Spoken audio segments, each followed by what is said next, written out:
All right, what's up, everyone? We are live. Looks good. Thanks for those who are waiting. We'll just take a couple minutes here before we get started. I'm Rob. If you don't know, if you're watching this in the future or you're just tuning in live and it's the first time you've seen the channel, I'm Rob. This is Rob's Gaming Table, where we play games that I want to play or you guys watch and hit like buttons on and you really want to see. I'll play more of. Mostly it's what I want to play, but for instance, this game, the fans backed a fundraiser, and we got this game on the channel. Alexander, how's it going? Good to see you. So yes, thanks to the fans, we got this game, and we're continuing to play it on the channel this week. I'm looking at Stanza. I'm going to try out Stanza for the first time. My wife played Stanza, one of our previous playthroughs where we did 2-player, but I personally have not played with her yet. I'm also going to be trying out a new Tyrant we haven't played. I did play with my wife and my daughter the other evening. We just played kind of a casual game, seeing how my daughter liked it, and it was fun. We faced Barnacle again. I went 3-player with it. We threw Nugget in the mix with Stanza and Duster. Great time, super fun. I'm looking forward to having Justin give the game a try out, who's played with us on our Age of Tyranny Too Many Bones series. That is also on the channel. There's playlists for all this Too Many Bones stuff I'm talking about, but just giving my thoughts so far on Undertow while I wait for others to show up. But yes, I cannot wait to play it 3, maybe 4-player 2 at some point, mixing in some other gear locks, because it was fun having Nugget along for the ride, which my daughter was playing Nugget. I was playing Duster still. Had fun bringing out the Wolf. Duster, a little more survivable when you're playing with 3 players, which is nice. Too Many Bones and Undertow cores to X-Ray. Oh, for Christmas. Nice. Nice. Yes. Yeah, the games both are so good. Both sets are awesome on their own so far. Playing Undertow, just Undertow, like we've been doing in this series so far since last week. We've streamed like 20 hours of this game so far of just the core set, only using stuff from Undertow. Super fun, a great way to get into Too Many Bones. Even though Duster seems a little bit. She's good for the box. I think she's good for the set. Does pretty decent. And having Stanza alongside her definitely helps.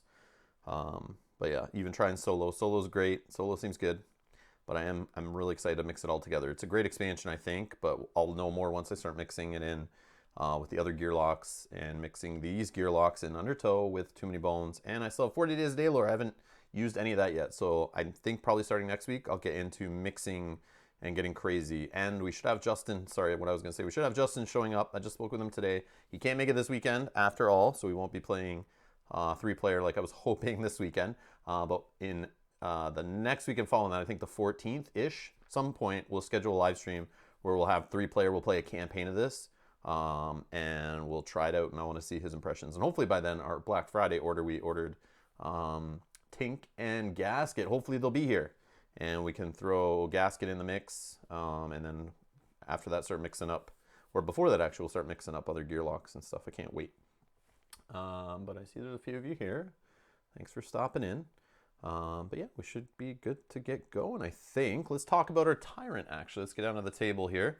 So I got it all set up for solo. And we got Kollossum. I'm sure I'm saying that right, hopefully. Kollossum with a K. All right, so Kollossum. Like the Deepwood, the jungles of southern Daylor remain largely unmapped. The thick canopy and variety of creatures there make for difficult traversal. This means it's an ideal location for nefarious experiments and dark dealings. Kollossum happens to be the result of such experiments with a second brain attached to his back. It's like Krang from Ninja Turtles or something here.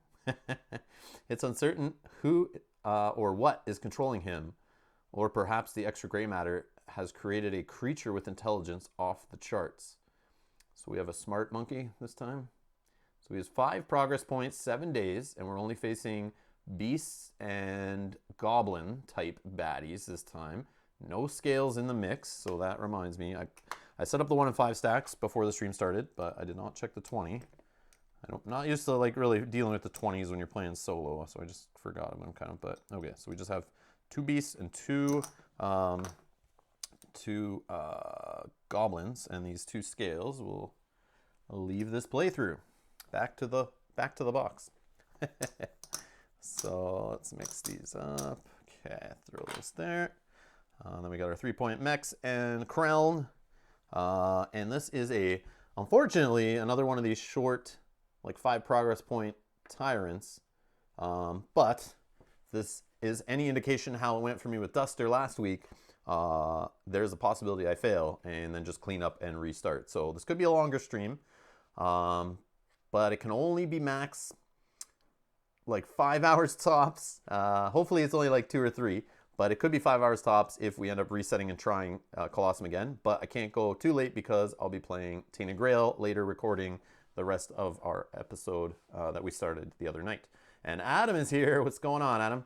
But yeah, so we'll be playing this. We're going to try Kollossum. It says it's shorter, but you know, it could take longer, especially with side quests and that kind of stuff. We'll see. So the battle we're preparing for here is the Matter Over Mines. It will be on land. The battle queue will be baddie points. Party of 1 ignores this. And then you add a number of 1-point baddies equal to party size. So we'll be just adding a 1-point baddie to the queue. Then we place Kollossum on the top. So I'm assuming they'll be coming in together. Gearlocks may choose when to enter the battle mat. I assume I would, because I'm playing solo, I would just start at the beginning. During battle setup and end of round. So I can start on the battle mat or I can come in at the end of a round. I think that matters more in multiplayer, but I will start at the beginning. And then it says at least 1 Gearlock must be on the mat at the start of each round. So obviously I have no choice there. During battle, Gearlocks enter at the top of the enemy meter. Okay, so I may not start at the top at the beginning, but if I were to enter later, in multiplayer obviously it would matter because then you could have people coming at the top, which is pretty cool. And then it says whenever placing units on the battle mat, first placed Gearlocks, then baddies, so that's backwards. Do not place any more baddies from the battle queue if non-tyrant baddies on the mat are equal to or exceed number of Gearlocks on mat. So we're only gonna have 1-point baddie anyway, so we're fine there. This doesn't really affect us too much other than I have to put myself on the mat before they come on the mat, before I see them deployed, I guess. So I just don't know a 1-pointer. So maybe it's not the best solo tyrant, but we'll see. At least there's another baddie on the board. Sometimes they completely skip the whole queue and you're just one-on-one with a tyrant. So at least I have one other baddie who could be messing things up. And especially if it's one of those one-mind fools who's making other beast-type baddies, because he is a beast-type, he would attack off 1 mind, which is cool. So if we look at his chip here, he's going to come in at 8 health. He's going at 6+ initiative. And then he's got only 1 attack die, 1 defense, and tyrant die rolling. So that's not too bad. But the problem is he's got blind strike 3. So he will first blind strike 3 the strongest unit adjacent to him before he starts moving. So it could be that 1-pointer, he just smacks it right off the board, or it could be me. I'm assuming at some points it will be me because I'm a melee Gearlock in Stanza.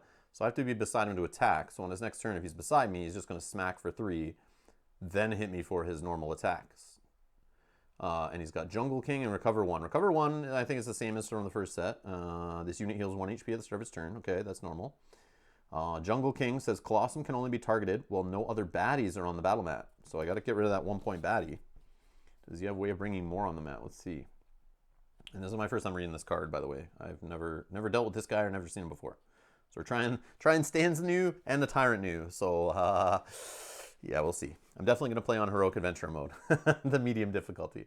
First time with Stanza here. Okay, so Blind Strike 3. Yep, before moving, it deals 3 damage to his strongest adjacent unit. So yeah, not opposing unit, just strongest adjacent. And it's not true damage, just regular. So I can defend against it. I can throw buff HP in front of it. And the Tyrant die.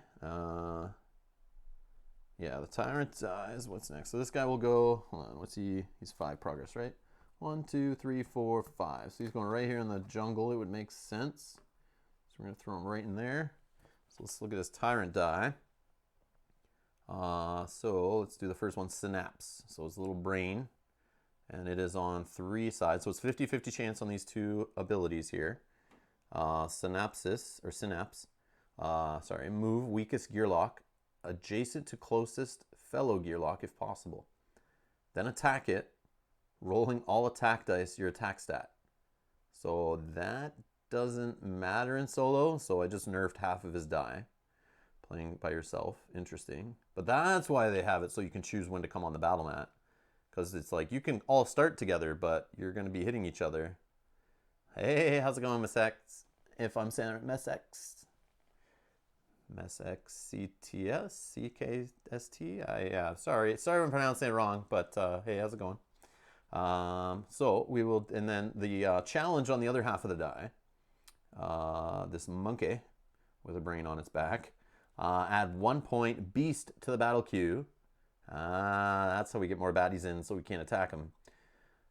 Add a 1 point beast type to the battle queue until 3 units are in the battle queue. Ignore if battle queue already has 3+ baddies. That's crazy. So we start off with only a 1-pointer. We have to get rid of that 1-pointer before we smack him. And then this guy, a 50-50 chance he could roll this. We add more guys to the battle queue, and then the next round they could fill it up. Then I have to focus on them instead of this guy. Yeah, this could be trouble. And if I even make it to him, because he's obviously a tougher one, because we're playing 5 progress points in only 7 days. So you have like only a 2 little buffer there. Or is it like really a 1 buffer? No, it's kind of 2, right? Before you have to fight him. No, maybe it's only 1 really, because if I got 5 progress points. Hey Fabian, how's it going? Sorry I didn't see you there. Thanks for joining. But yeah, we will, if we miss a day, let's say we fail a day and we only get 4 after day 5, then on day 6 we have to get day 6, or else we can't face him on day 7. So you only have kind of like a 1 fail buffer, we're done. So we'll see if we make it to him on our first try here. So that is Kollossum, hiding in the hallway forest. I'm assuming that's where he would start. Yeah, that's where he would start. Okay, so let's build our decks. So we're going to do is days minus 2.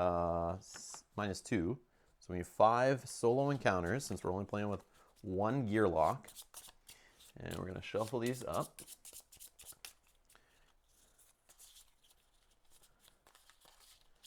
And 1, 2, 3, 4, 5. So that is that. I'll just throw those over there. And then these will get shuffled with his Tyrant encounter, which I have no clue what it does. But we'll that'll be part of the surprise and discovery.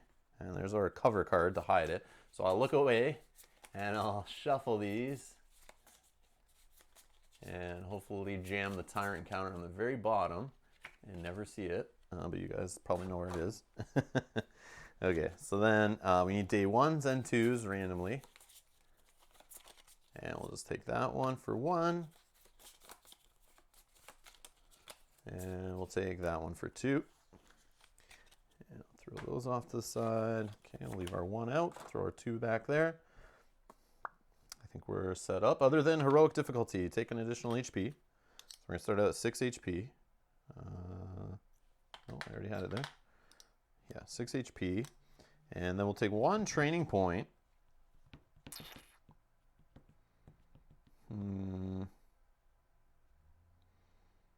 Now we're going to see beast type baddies. Some of these jerks have dodge. That means they can only get hurt by like skill dice or fatigue at the end of the round. And if I don't start, I start with my Lutar die, I believe. That's my one I start with on the mat. If I can get it out of the tray here. Yeah, Lutar. Yes, Lutar is starting on the mat. So let's read a bit about Stanza here. All right. So we're trying out Stanza. And let's see. Whoops. So her initiative die, something I care about, starts on 2, could be a 3. Most likely I'll be going at 4 initiative, but could go as high as 5, no 6.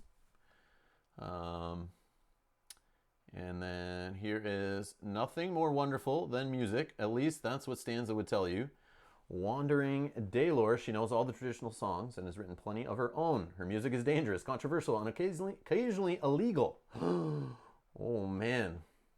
She plays music from CDs with the parental advisory logo on them. Her instrument, the Lutar, features a blade as sharp as her lyrics, capable of some very literal shredding on the battlefield. Ho ho ho. Fabian says, I love Too Many Bones and never played Undertow so far. Yeah, I just got Undertow like last week, so I'm super excited to keep playing it. It's pretty good, pretty good. And then Alexander says, I have to wait till Christmas. Yeah, which is close. It's only a few weeks away. It's gonna come super fast. We're already in December, right? So it's gonna come flying, no problem. And then you'll be back to work after the Christmas break real quick, and you'll be sad that it came so fast. Let's see. Her beginner stat, it says, Beginner stat says Dex is important first because Stanza songs use it each turn. Next, grab an attack, then go back for more Dex. Choose HP or defense depending on baddies you are facing.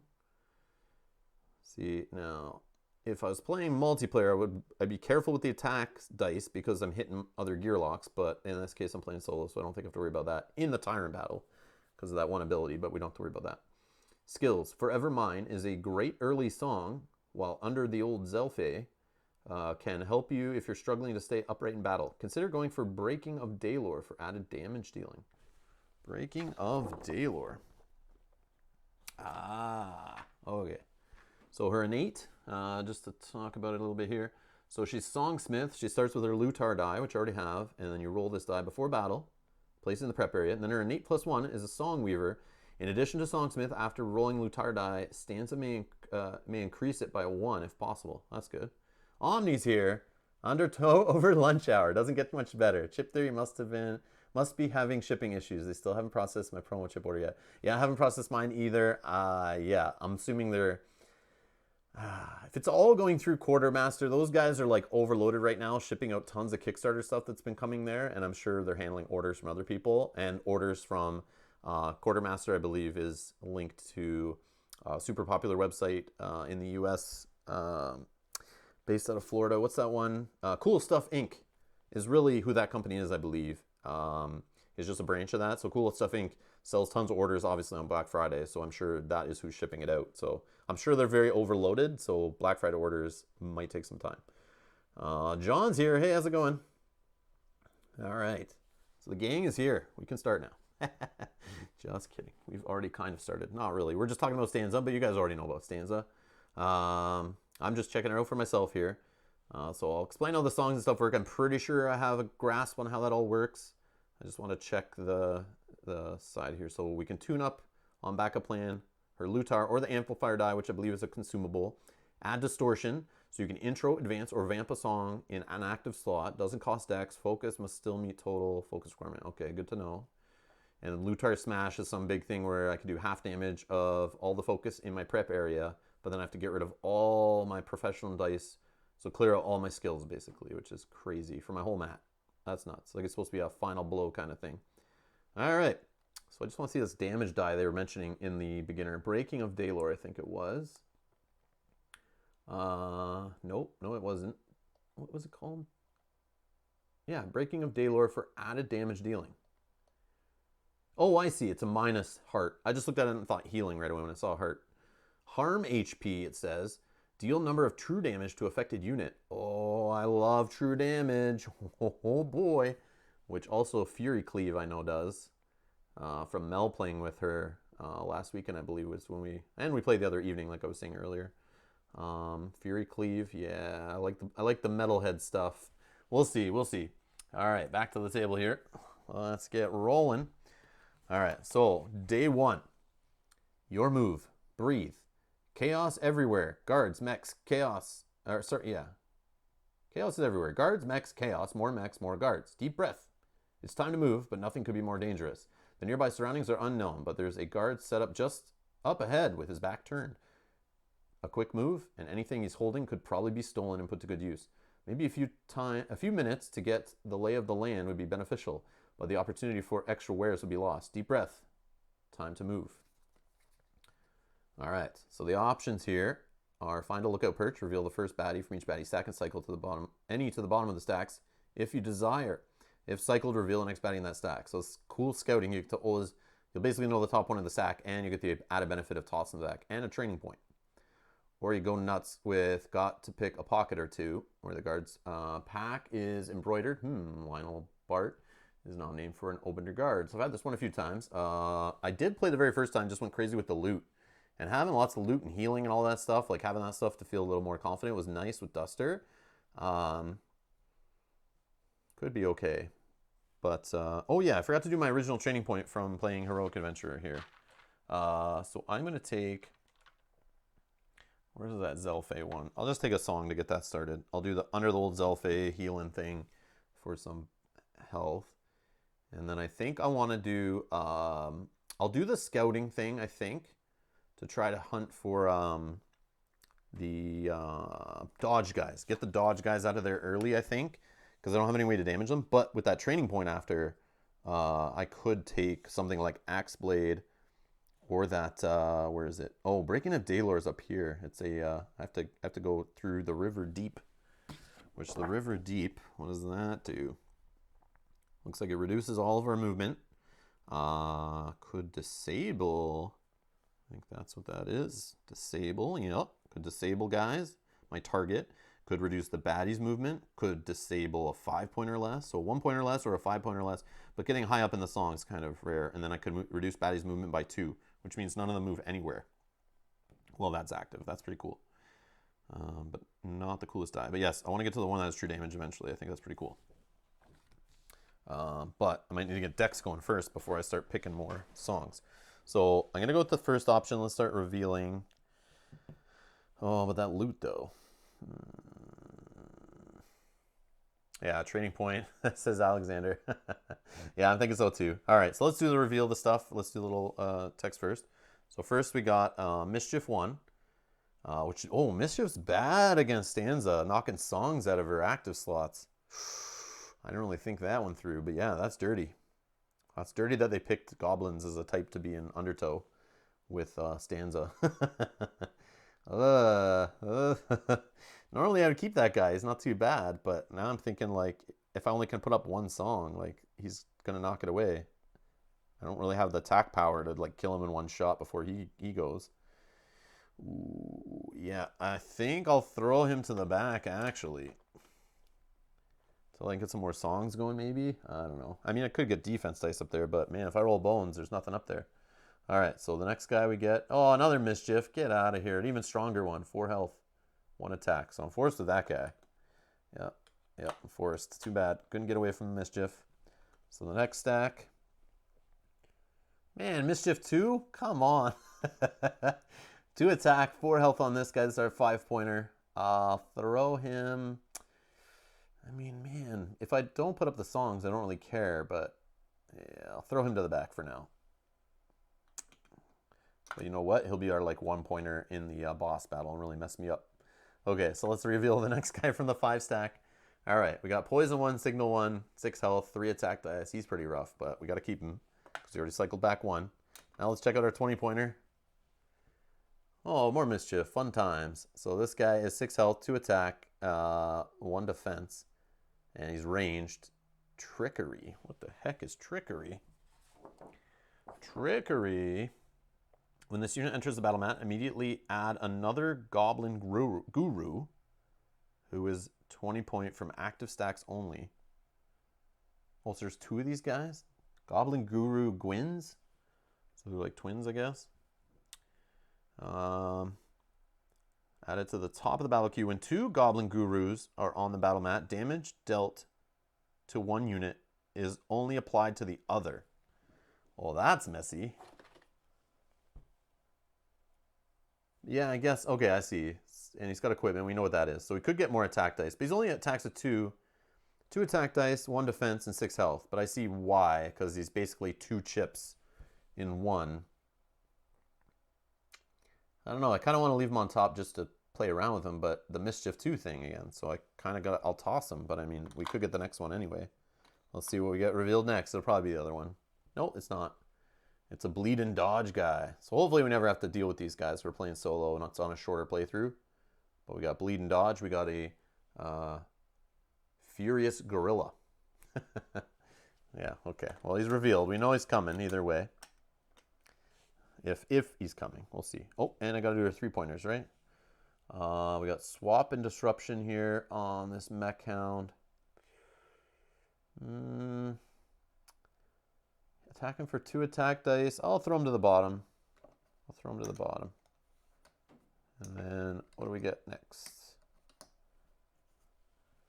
And we got our little bleed range guy. So that's actually worse, I think. But that's who's on top. That's who's coming from the first mech. And then we got this guy who's Treasure and Flee from the Crown. I think we'll leave that guy up there. Only 1 attack. That's fine. 5 health. Maybe we can get through that. Maybe not. I don't know. All right. Those are our stacks done. We're going to get a training point. I feel like decks should be what I grab. But like 1 attack, 1 defense? What the heck, man? That's low. But I guess she's like got staying power, right, with the health. Battle queue day 20. Oh yeah, true. Well, also some I don't know, but maybe some bring in like in the first set, John, there was that whole like bring in that 20-pointer guy who like you control and he fights the other guys. But I don't know if that exists in this, and I'm sure they would pick. Hey, George is here. Good luck on your run. I won't be able to watch live until much later if you're still recording. Okay. No worries, George. Thanks for stopping in. All right. So we are going to take... I don't know. I'm thinking Dex, thinking Attack, thinking Axe Blade. But I think we'll go just Attack. Let's go with Attack. But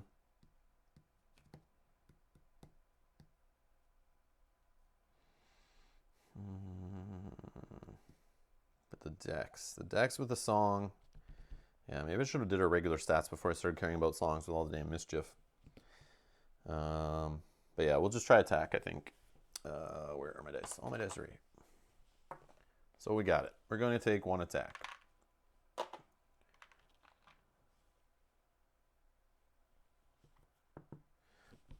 Okay. Yeah, we may not play the song for a bit in the battle till later. Maybe we don't play it at all in some early battles. I just took it, not even thinking. I shouldn't have taken it. I should have worried about Dex, Attack, and Defense first, maybe. But we'll see. Okay. So that's that. We still get a loot, though. That's all right. Augmented Footwear. Move 1 adjacent position. Does not cost Dex. Place this in loot prep area as a reminder. Single battle use. I got to remember that. So once I use it, it's for the whole battle, but then it's gone. And then we get a progress. So we're 1 out of 5. All right. And that is done. Okay. Recovery phase. I guess we're scouting. Could look for better loot, but I think we'll just scout. Where's D6? Where did I put it? There it is. Don't let Vinyl Rabbit make you lose. Yeah, I don't think he's here yet. He hasn't said anything. I haven't seen him in chat. It's partly me, though. It's not just Vinyl. I can't always blame it on him, but I will blame it on him, I guess. Yeah, that makes more sense. I like that better. I sleep better at night when I just blame everything on Vinyl Rabbit. All right. So I got a 6, so I can look. Let's look at the next 5-pointer, I guess. So it's a Trap and Blind Strike guy for 3. Let's just throw him to the back, I guess. And that is that. Okay, so on to day 2. And we're going to go here with Fish and Gearlock stink after 2 days. The sewer is now miles back and the river is just ahead. As luck would have it, a perfectly serviceable raft is tethered at the bank to a young Stardew sapling. Its owner is nowhere in sight, but hopefully he won't mind that this vessel was commandeered for a good cause. There's still the question of what to do about these ripe-smelling Gearlock clothes, though. The more time spent washing up at the shore, the greater chances of a mech assault, but the Ciberon's fearsome crown can detect rancid smells from miles away. So I guess we're going to get a choice between, water or land battle here. Now, I think we faced this one before, and I think that's what tanked me before, was choosing the mechs too early when we weren't ready to deal with them. And the Kreln one's easier, I'm pretty sure. Let's see. To the raft. So first option, they're both battle queue baddie points, including Kreln. So we are day 2. So not even enough points to get the Kreln on the board. So it's literally only 2 1-point baddies. The Kreln appears injured from the recent scuffle with another of its kind. When Kreln enters the battle mat, it does so with half HP round remaining health down. So we don't even have to worry about that guy. So let's see what happens here on the second option. Let's freshen up. The mech approaches the area with its guard down. So we know it's the bleed range jerk. Let's see. Battle queue, baddie points, including 1 mech, which we don't have the 3 points to get him on the board. When mech enters battle mat, it does not have any armor. Ignore the stat. So they're both the same. One's just water versus land. Both will be 1-pointers. It doesn't really matter too much other than like maybe baddie starting positions on one side versus the other. So I'll just go land, I guess. No, let's go water. No, it doesn't matter. We're not going to get those guys. Yeah, let's just do land. Let's just do classic land battle here and get my die properly in there. All good. Yep. Okay, so we're just going to do the land. And so 2 points. So we know the first one is a Goblin Mutant. The second one we don't know. So he's just Mischief 1, 4 health, 1 attack. And he'll be going in lane 1, 3 initiative. Whoops. Get up there. 4 health, right? Yep. And he's melee. The second one. Ooh, we got a blind strike, 1 mind guy, but rolls no attack dice, just 1 defense. That's good. We have no other beasts on the board, so good time to draw this guy. And he is also melee in position 2, and he's going at 3 himself. And let's see, we're going at 4, and we'll roll our Lutar die. We're also getting 4 on our Lutar. I will start. So we can get progress, 2 training points, and a loot out of this, which is good stuff. I think we're obviously going to try to smash this guy first with the Mischief. And we won't be beside the Blind Strike guy. We'll keep him there, so the Blind Strike guy will hit him, which will be good, if he's still there. Okay, so that is that. Let's go with our turn. I think we're all good with Stanza. Okay, so 2 attack, 1 defense. We got 3 decks. We're not going to play any song business at the start of turn. Let's just attack the Goblin Mutant. Hit him for 3, which puts him down to 1, which is perfect for when the other guy goes to smash with his Blind Strike. And we get a defense, which won't matter because that guy's going to knock it away in 2 seconds. Which he will do. Mischief. Knocks away that. Rolls 1 attack die against me. Hits for 1. So we lose a health. That was him. And then we got the Chimp Halfwit doing Blind Strike and 1 mind, but there's no other beasts. So he will take him out. Okay. It's out.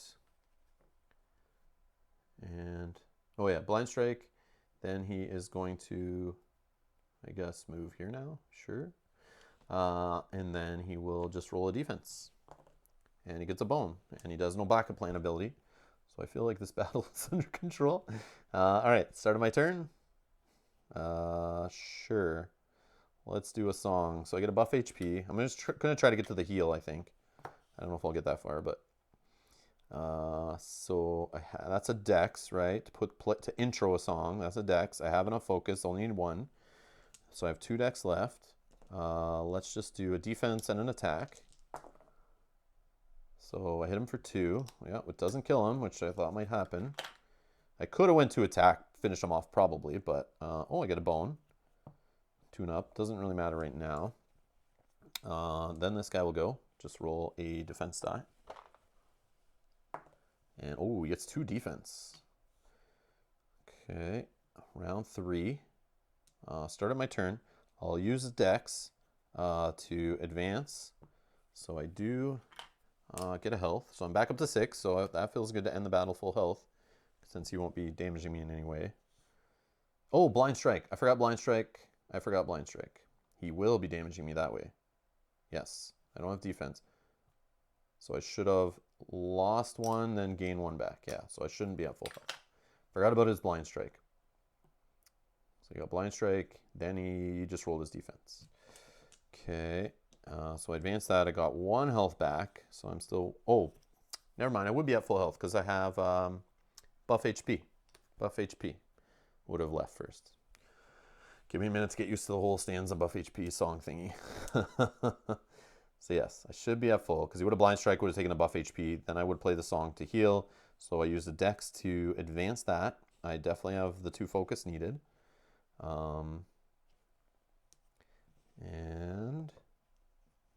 then I will, I guess, since he's got the stupid Blind Strike thing, I'll roll an attack and a defense.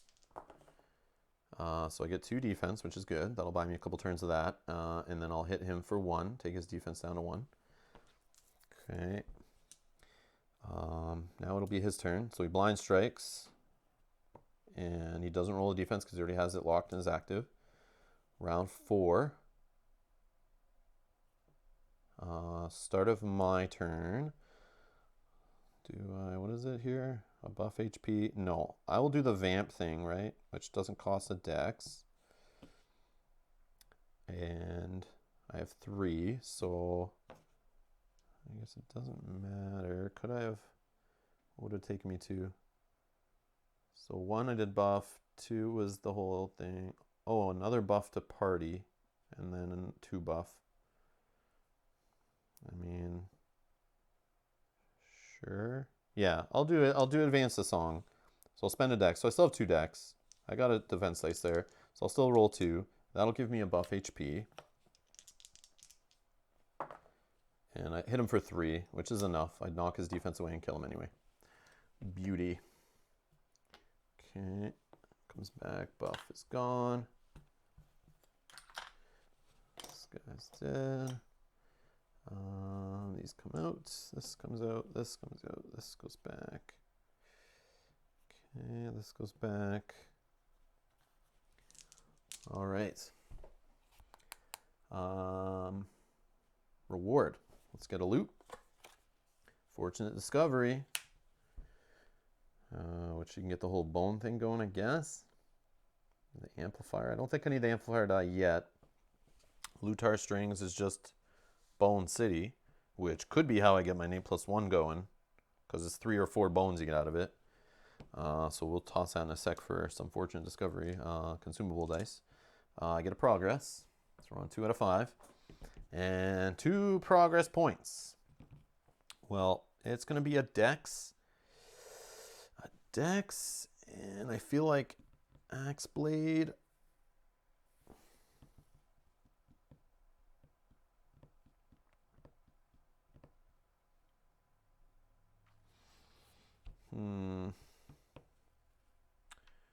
Axe Blade is 13. So Axe Blade is the whole one that possibly does damage with some poison. And it's a skill die, so it can help against the guys with the stupid dodge. But it does have double bones on 2 sides. So, I mean, it's not the most reliable die. But we'll take that, and we'll take a dex. But I need something that can do damage on my skills just for the dodge guys, I think. I'm playing solo. I don't have anyone else to rely on. I mean, I could just outlast them till fatigue rounds, having the health and the healing off the Underworld Zelfie, but with the whole Mischief Jerks, I might not have a song up. We'll see. Okay, so that's that. That's reward phase. Recovery, we'll toss Fortunate Discovery. We'll grab the Lutar strings, which, when do we use Lutar strings? I think just roll it as normal, right? Yeah, no special instructions.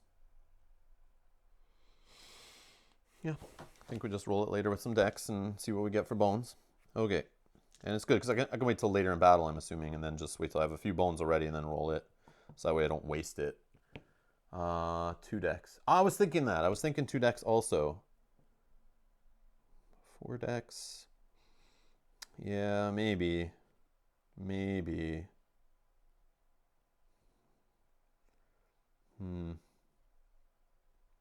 So the extra decks, so it was at 5 decks. I would have the extra decks needed for playing the song. Plus, I'd have 1 bonus over top of what I'm doing here too. Now, I think I'll leave it tight for now. I'll leave it tight. I'll go for a dex next point, I think. Yeah, because 4. This is only 1, 2, 3 here, and plus song playing, right? I mean, this I can toss in when, we'll see. I might use this as like an early play and then use this as a little later play. We'll see. Your choice is okay. Get that next. I like the opinions in the chat. I love it. I love when you guys come in and start throwing your opinions. It's awesome. I love hearing different thoughts. And I like also hearing people go with my thoughts, but I always love hearing different thoughts too. Especially you guys are probably more experienced than me, or just you're smarter and have better strategic minds, which is awesome. We can all come together and play the best stanza. All right, let's see. We are going to go with... what else are we going to do? Recovery. I'm full health. I don't need to toss for better loot. No, I don't think so. But we will just scout, I guess. Let's scout here. And we'll go 5. So we can look at a 5-pointer. What am I going into? Day 3, so it'll only be 1-pointers. No, we'll look at a 5. So we had a Mischief 1, Goblin Demolitionist, 2 attack dice. He's ranged, going at 6 initiative. Yeah, we'll just toss him to the back for now. John says, played Stanza a bit more than you, considering it's your first time. Yeah. I assume at this point everyone knows more about Stanza than me, but I've now watched Mel. We've played side by side with her on the stream. We played that day, obviously, that super long stream where we played together for those 2 runs. And then we played the other night, John, with my daughter. She's 10. She played Nugget, and I played Duster, and Mel played Stanza.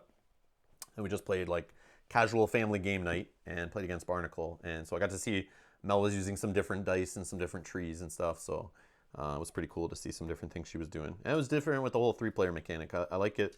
I like both these gear locks were pretty good in 3-player. They seem to have more room to work, which was nice. All right, which we'll get some 3-player eventually on the channel. We rope Justin into playing in a week or so. All right, so day 3. Yeah, we're good, I think, right? Day 3. All right, let's grab our first unknown encounter here. Half Raft. It's exciting theater, but I would recommend watching 2 entire logs of your raft getting sheared off on the rocks. Oh, I wouldn't recommend watching 2 entire logs of your raft getting sheared off on the rocks. They call this area of the Ciberon the Narrows, and now I know why.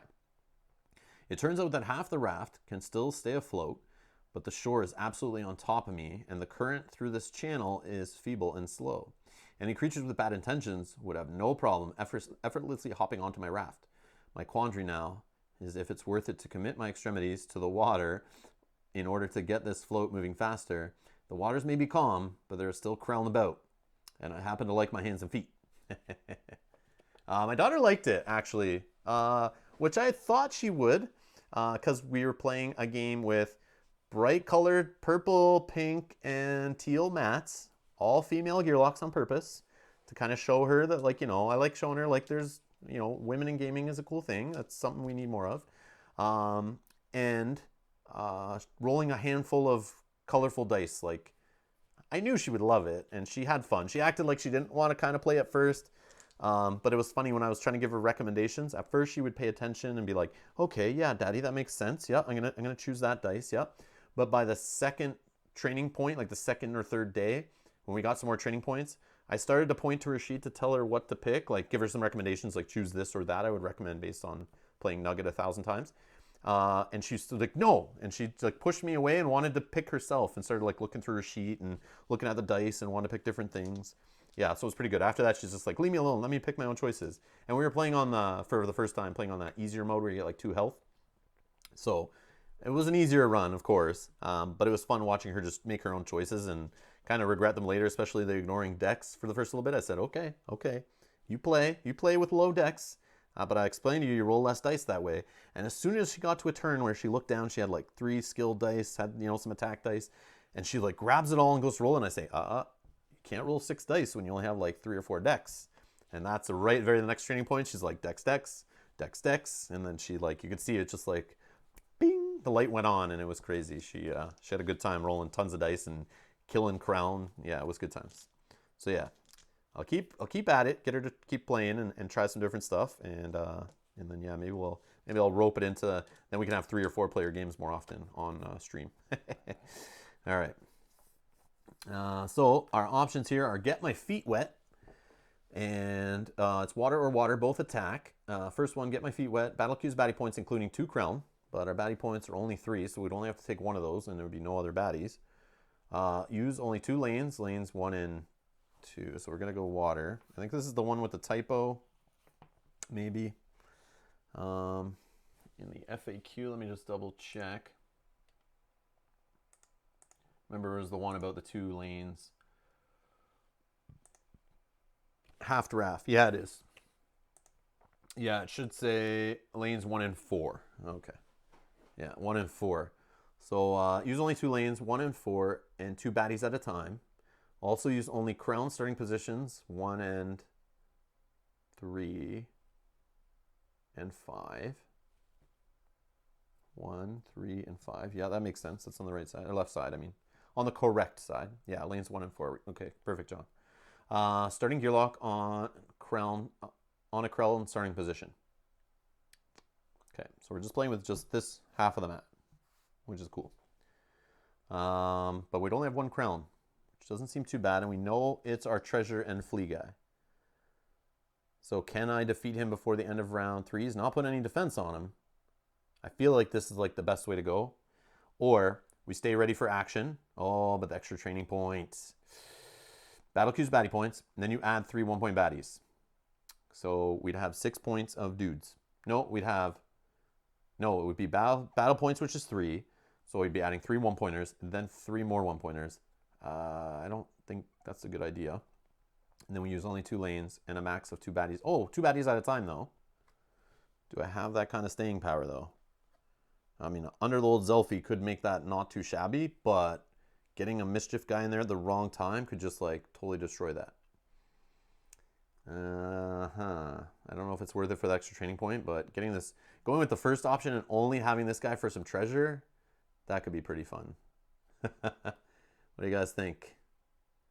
First option, just playing with our food here, trying to get some extra treasure. Or, oh, but I start in a crown starting position, so that's like a waste of dex. So that might make it even harder to kill this guy.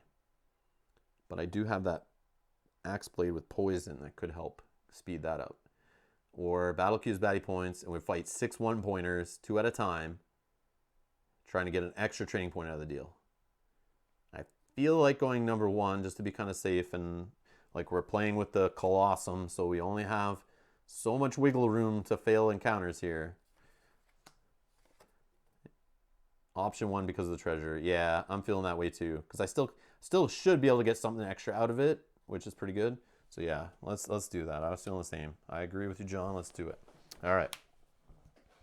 Let's reset that. Okay, so we know our crown guy, and we're only going to deal with these lanes. And he's going in 3. And he's going to get 5 health. Okay, 5 health. Lane 1 marker. And he's going at 2. Nice and slow. Okay. And I'm going at 3, so still before him, which is good. And I have to choose one of these. I guess doesn't really matter. I'll just choose number 1. Okay. And I think we're okay. Oh, you got to roll my thing before battle, right? Yeah. Oh, 3. Okay, that's fine. So this could be, I don't think it'll last that long though. Maybe not a good idea to use Lutar strings yet. But it seems kind of an easy battle. But it won't be, I don't think, long enough. Okay. Because he will flee at the end of round 2 anyway. All right. Round 1. So I have to use my first dex to get out of the water, which costs an extra dex, I think. Is that right? Extra dex to get out of the water, I think. Just need to be for sure. I'm sure you guys will let me know in the chat. But must spend +1 dex to board the raft. Yes, I thought so. Oh man, that's kind of rough. I should have took that extra dex earlier. Alexander, you were right. All right. So 2 dex. So I only have 2. Let's just get offensive. We want that treasure. So let's roll our axe blade and an attack. Trying to get through 5 health on this guy. And we only hit him for 1. We're not going to take bones on the axe blade.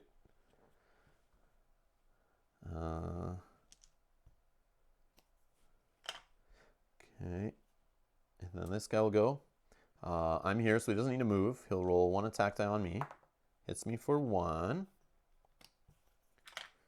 Okay, round 2. So he takes off at the end of this round. So I have to get through 4 HP somehow here, which I don't think is going to happen since I only did 1 in the first round. But we have 4 dex.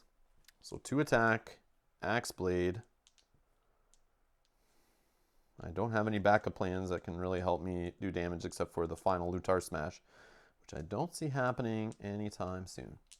So let's just I guess start of my turn.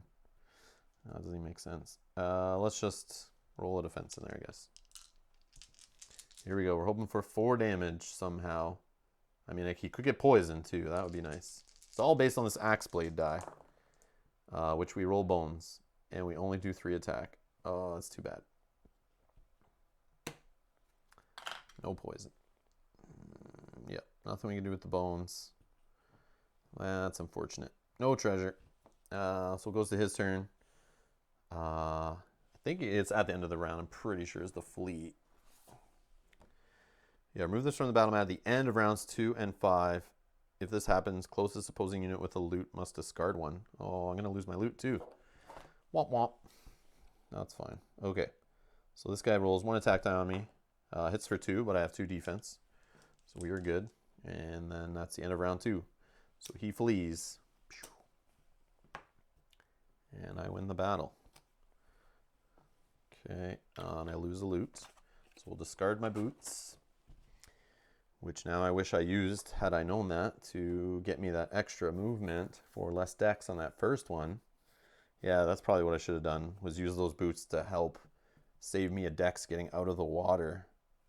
And then I could have rolled an extra attack die at the start. Yeah, that was my bad choice, bad choice. So looking back now, that's definitely what I should have done. It's possibly I could have did it. But man, who knows? Rolling so many bones, who knows? All right. So we won though. So we're going to get a loot anyway. Meklebesh Pipe. Roll a d6. Supply result to any lock of equal or lesser value that any gear lock is working on. Bypass that lock for free. Okay. Progress. So we're at 3 out of 5. And then we need a training point. So we're definitely going to go dex. Especially for this kind of shenanigans with the raft business. Okay, and then we're going to recovery. I'm at 5 out of 6. I feel, yeah, I'll just heal. I think that's a safer play. Oh, actually, no, I won't heal. Let's search for better loot. Let's search for better loot. So we're tossing this one. We're gonna roll 6, and we don't get anything. It's all good. It's all good. All right, on to day 4. And what do we got? Tyrant encounter. Uh-oh. Tether maul. Thunk. A dart hits a gearlock arm with excruciating force. Transmitter and metallic rope attached. At the other end of the tether, the largest ape any gearlock has ever seen towers above the jungle. A massive jar is attached to its back containing what appears to be a second brain. Before having a chance to think, other instincts take over. A craving for bananas, a desire to climb, swing, protect the jungle, squash the intruders, smash, hit, get, swing, eat. Kollossum king, Kollossum best. Woohoo. All right, so only one option. No extra bonus from beating it. Get out of my head. Battle QB baddie points. So that's 4. Each round, all gearlocks are forced to perform the required command during their turn. A gearlock may refuse the command at the cost of 2 dex. Well, taking that extra dex might be helpful here. If they do not refuse and cannot carry out command, gearlock takes 2 true damage. Whoa. So in round 1, I'm forced to move a position.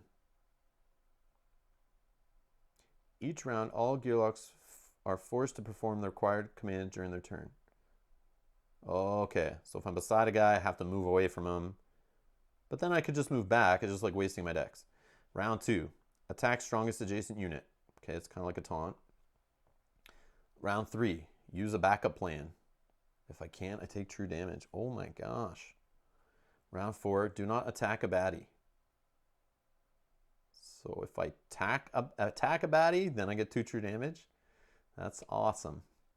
Round 5. Only roll 3 dice. Okay, that's fine. Fatigue. Kneel down and do nothing this turn. Wow, this is interesting. I like this. This is pretty cool. Tough choices every freaking round. All right. So 4 baddies are all going to be on the mat. And this is going to be messy. But I could get 2 training points, a loot, and a progress out of it. So we got 4 1-pointers. All right, first one. Oh, we got a treasure and flea guy here in a beast type. Oh, we should be on land. Should be on land. Okay. This guy's getting 6 health. Melee. No attack, just the whole flea and treasure thing. Going here, number 1. So by having 6 health, might not be able to get that guy off the board. But we'll try. But we'll see what comes up next here. All right, so the next one, blind strike and dodge, 2 health only. We'll see, there's a target for my axe blade, unfortunately. He's going in lane 2. Oh, blind strike, that might be helpful. And since he's going at 4, that's pretty good. So he can maybe blind strike this guy.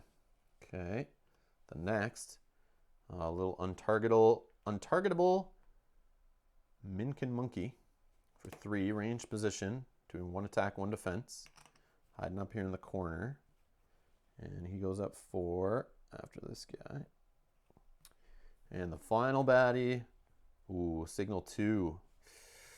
Only 1 health, but rolls attack and defense. We've seen him stick around on the board. And he goes at 6. Yeah, I can't get that high, so he's definitely doing a signal 1 at least. All right, so we got our first challenging battle here.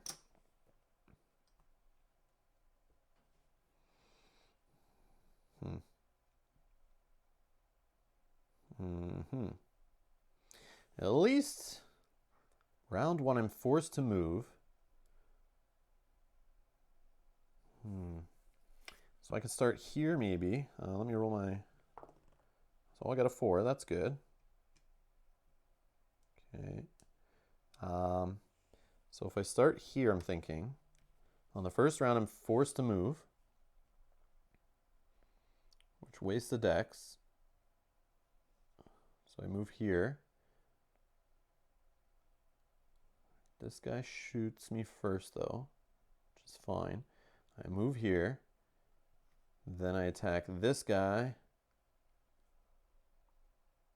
Then this guy blind strikes this guy. Doesn't get to me yet. Then this guy brings in a baddie. And, oh no, this guy's first. Sorry, this guy's first. This guy's attack me range first. This guy's later. Maybe I can take him off the board. I mean, the smart play would be getting rid of a guy rolling an attack die, but like I kind of want the treasure, but that could tank me. So that's the risk here. It's like I should probably just ignore it because he doesn't even attack me. So just like leave him there and let him run away and spend my attack dice well I can. But second round I'm forced to attack the strongest baddie, which if I'm here, I'll kind of be forced to attack this guy anyway. Yeah, I think I'll start there and just see what happens. I don't see any one mind on the board right now, but that could be a problem if the 2 beasts are still there and a 1 mind guy gets into the queue. All right, I think we're good there. Oh, I got to roll my Luta 4 on my focus, and we're good to go. This guy, signal 1, so we get another 1 pointer in the queue. Okay, then he'll roll 1 attack, 1 defense, ranged on me. Hits me for 1, gets a bone, no defense, no backup plan ability. Now it's my turn. I feel like getting the Zelfie stuff going. I got no mischief in play, which is nice for now. So I'm forced to move a position, which we talked about. So I only have 4 decks, which is still good. If I can roll a defense, that'd be great. So start of turn, let's do the song thing. Under the old Zelfie, we'll take a buff HP. That should help. That costs a dex, so I have 3 decks left. I'll just roll a defense and 2 attack on our treasure guy. I don't think I'll have enough to kill him. I mean, I could roll and kill him before he starts going untargetable, which would be nice. That's less attacking on me, but then I'm going to have to force to attack this guy next turn anyway, unless I hit him enough now, this guy blind strikes him, and then this guy ends up being the highest, then I can attack him next round before he goes. Because this round I'll only still be getting hit from just this guy, and I shouldn't get hit from this guy unless somehow magically... Nope, I don't think there's a way I can take this guy out. So let's just attack the treasure guy. I rolled 2. 1, 2. He's down to 4.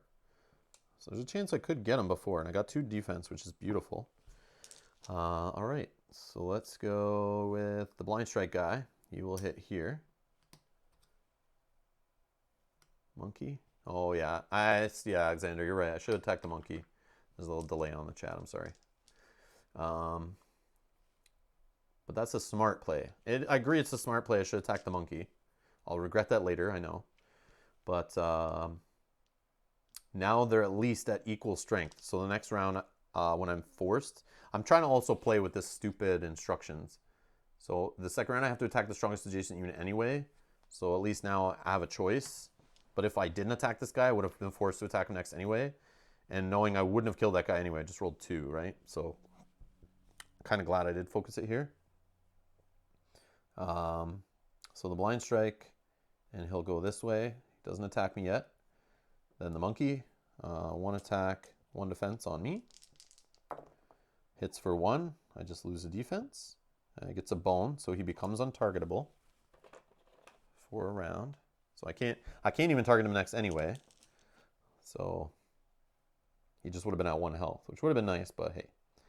All right, then next is the treasure guy who will just roll. Oh, he rolls defense. Please roll a bone. No, of course he gets 2 defense. That's the problem. That's the problem right there. Damn it. All right. End of the round. There's no way this guy's coming in yet. So we'll go on to round 2. This guy will go first. He'll signal another one. That's his signal 2 is finished. Rolls an attack and a defense on me. Hits me for 1, takes away my defense. He gets a defense. My turn. I'll spend a dex to advance my song, which will heal me for 1, which I think is going to be important here. So I have 4 decks left. I have to attack the adjacent strongest unit, which I can't target this guy, so I have to do this guy, or else I'll take 2 true damage. Or I can waste 2 decks to say screw you and not do it. If I don't refuse and cannot carry out the command, 2 true damage. I don't want to waste two decks either. I could move down and try to be aggressive on this guy, but I think it's nice right now. He could move and be the final blow on this guy. So I'll just try to get the treasure as best I can.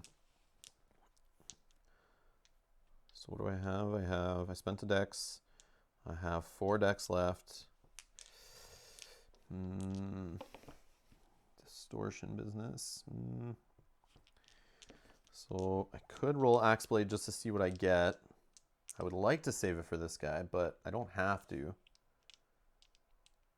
I mean, we'll get to fatigues eventually. And I could just focus on these guys. I might not get to attack that guy, though.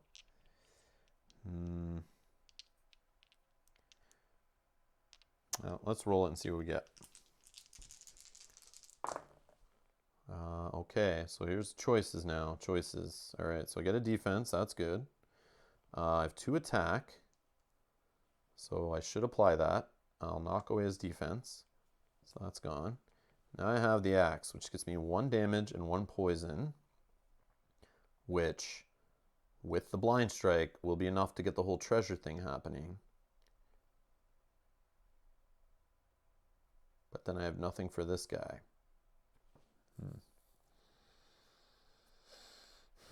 It could be heal, though. The treasure die does roll heal, which might be super helpful. And that could balance out the hits I'll be taking from someone else. Consumable, kind of a waste. Yeah, it could be some loot and some heal. Yeah, let's try. Let's go. Doesn't Zelfie heal all? Oh, you're right. You were right. Crap. Then I wouldn't have done that then for sure. I totally forgot about that. Yeah, the different target. Yeah, I definitely wouldn't have done that. Yeah, because that would have healed up this guy. So I'll take away a health. Take away a health. And that should be vamped then, right? Yeah, definitely wouldn't have done that because I wouldn't want to heal this guy. And it will only affect the treasure guy, but yeah. Yeah, let's do it. Let's exhaust it, do a damage, throw on a poison. Okay. So even more reason to have heal. Thank you, Kevin. I appreciate it. Okay. Yeah, I'm getting used to these dice. Like, I forget about the targets sometimes. So there's Stanza, Party, All. Yeah, I forgot to look at that. Silly. Probably did that last battle too. Oops. Okay. So that is me. Purple blind strike guy. Well, nope. He hits this guy. Blind strike. Then moves over to me. Then rolls one attack. Hits for 1, but I have a defense to block it. Now the monkey rolls 1 attack, 1 defense on me. Hits for 2. I'll lose a buff and a regular HP because he hit for 2. And then he gets 2 defense, but no untargetable. Oh, you just started playing herself. Oh, just started playing Stanza yourself. Yeah. Yeah. She's a whole different level of game. And I noticed this here. Difficulty in co-op is 4, difficulty in solo is 3. So I am expecting to make mistakes. And maybe not win either. Okay, so that's him done. I'm down to 3 health, a little scary. Then next is this guy, treasure guy, will bleed on his turn for poison at the start of his turn. So he is gone. He drops that whole treasure die thing.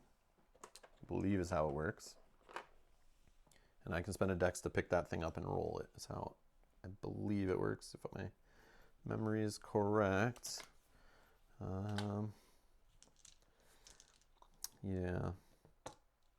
Pretty sure I roll it after I pick it up, not right now when it drops. Just want to make sure. Treasure. When this unit is defeated, place a loot die on its position. Yeah, just place. Place, not roll. All right. Okay, so that was this guy. End of the round. We do have another guy coming in. Oh, another signal dude. Oh, no. Oh, no. But this guy's coming in the bottom of the queue at least. And he's going into lane 1 range. Yeah, it's got to take out all these range guys. Wow. Wow. All right. This guy. No more signal. He's going to roll 1 attack. Hits me for 1. Down to 2 health. All right. My turn. I will do the whole song buff HP thingy. I'll spend a dex to... Oh, round 3. I have to use a backup plan or it wastes 2 dex to not do it. Will I get a bone, though? The next round, I'm not supposed to attack a baddie, so this should be on 3. This should be on 3. Use a backup plan. I could use Lutar strings to get away with that. All right. Either way, we're rolling a defense. I can't take true damage, though. That would be death.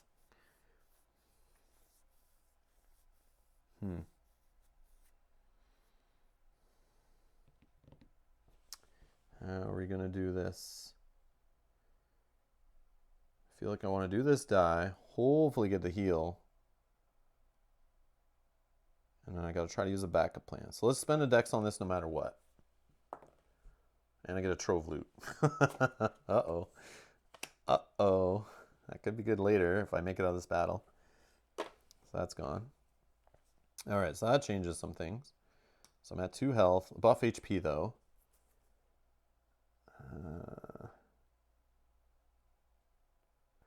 feel like I have to... So that's 1 dex used for that. 2 dex.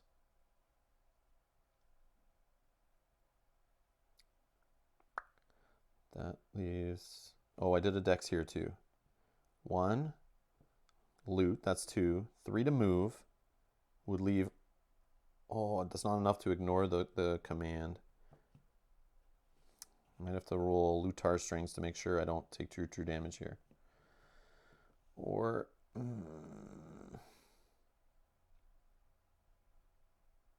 don't want this guy pulling more baddies in though too. All right, so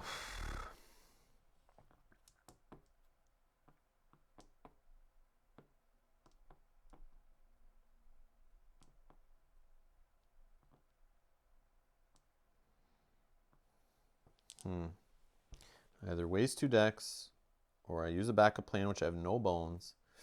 Oh, tough pickle here. This stupid Tyrant card. I can maybe hope to roll a bone on these, but I also want to kill this guy.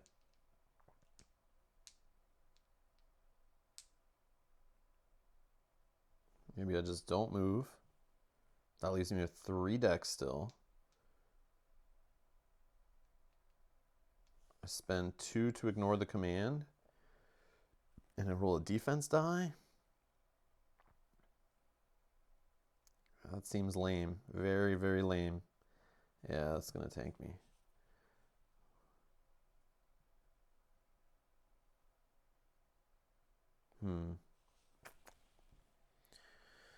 Yeah, maybe I don't do the buff. Past that point though. Alright. Yeah, sorry guys, a little pickle here. Trying to see a way out of it. I mean, I could roll bones on here and then I don't have to worry, but then I have no defense. And that leaves me at like 3 total health, including buff. No, I'll just say screw it. And if I don't get a bone, I'm dead. I try to kill this guy and maybe get a bone on one of these. That's not a good enough yellow die. Yeah, that's only for sure way, but it seems dumb. So I'll attack this guy with 1 and then use a consumable. Oh, I could get add distortion, right? But then that just does the heal to everybody, but that might heal me too, right? Okay. Yeah, I can for sure get add distortion, right? Because of the 3 on here. Yeah. Alexander, I think you're right. Yellow Jackson attack. Yeah, okay. Or yellow and attack, see. Yeah, so we'll attack here. So I kill him. That's good. 1 less attack die off the mat. That feels all right. And no signal. So he's gone. I'll throw this in my backup plan. And then I have to use it so I don't take 2 true damage. So we'll add distortion, which should be fine. Increasing this 2 focus. It heals all, right? But this guy's at 2, this guy's still at 3, this guy's still at 1. So the only person who's taking any health from it is me, which is great. And then the next side is another buff to party, which will be great. But no defense, feels a little scary. All right, so this guy will go, no blind strike at least. I'll move him up here so he's blind striking this guy. Because he'll do the strongest unit. Oh, we're tied though. Yeah, that's fine. Damn autocorrection. Are you doing this on a phone? Are you watching on your phone right now? All right. Let's see here. And then he attacks for 1. So lose a buff HP. Okay. Monkey, only rolling an attack. Hits for 1, down to 2 again. And then this guy will come in. Oh, no, another blind strike and dodge guy. Oh, no. I gotta try to hold off till fatigue rounds. I mean, I'm not allowed to attack in a baddie in round 4 anyway. So this guy comes in here. Maybe I can get them to blind strike each other. That would be good too. And then next turn I can only roll 3 dice. Fatigue, kneel down and do nothing. Yeah.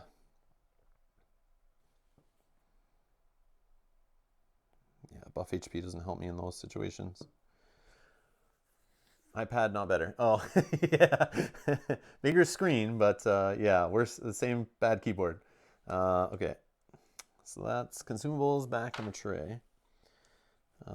This guy didn't roll a bone, so he's no longer untargetable. All right. So start of round 4.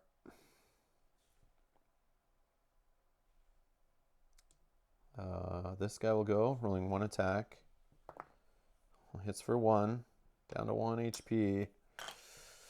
Yeah, it's not looking good. Not looking good. My turn. Let's use a dex to get a buff HP. Now I'm round 4. I'm not supposed to attack a baddie here. Or I can spend 2 dex to ignore that. I have no way of damaging these 2 guys. I feel like I gotta move up here or move down here and run away. But then that causes problems later. I feel like I gotta move up here. Is there any way I can move from being attacked by... Oops, I forgot to add the die. Let me think here. So blind strike this guy. If I move up, I can start hammering on this guy. Oh, I'm not supposed to attack a baddie, though. Not supposed to attack a baddie. Get out of my head. So friggin' accurately. Let's accurately get out of my head. Run. That's what I was thinking, was just running away. So as long as I don't attack, I'm fine. I would like to take one of these guys off the mat, or at least damage this guy a little bit, so when the true damage starts happening, maybe I can out-survive him. But I don't see that happening. Especially since he got 2 defense on him. The blind strikes aren't really going to do anything. So 1. So I have 4 decks left. 1, 2, 3, 4. This guy still gets me, though. So might as well 1, 2, 3. Less dex spent. And I can roll defense, I think.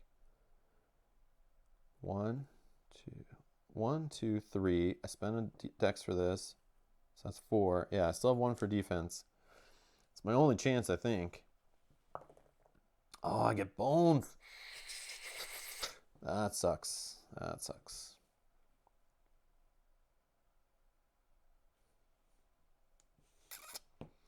Yep. Okay, so this guy will go. He'll blind strike this guy. Just taking away defense. And he'll move to me. Attack me for 1. Hits for 1. Takes away my buff HP. I'm down to 1 health. Truly. This guy will go. I'm dead unless he rolls a bone.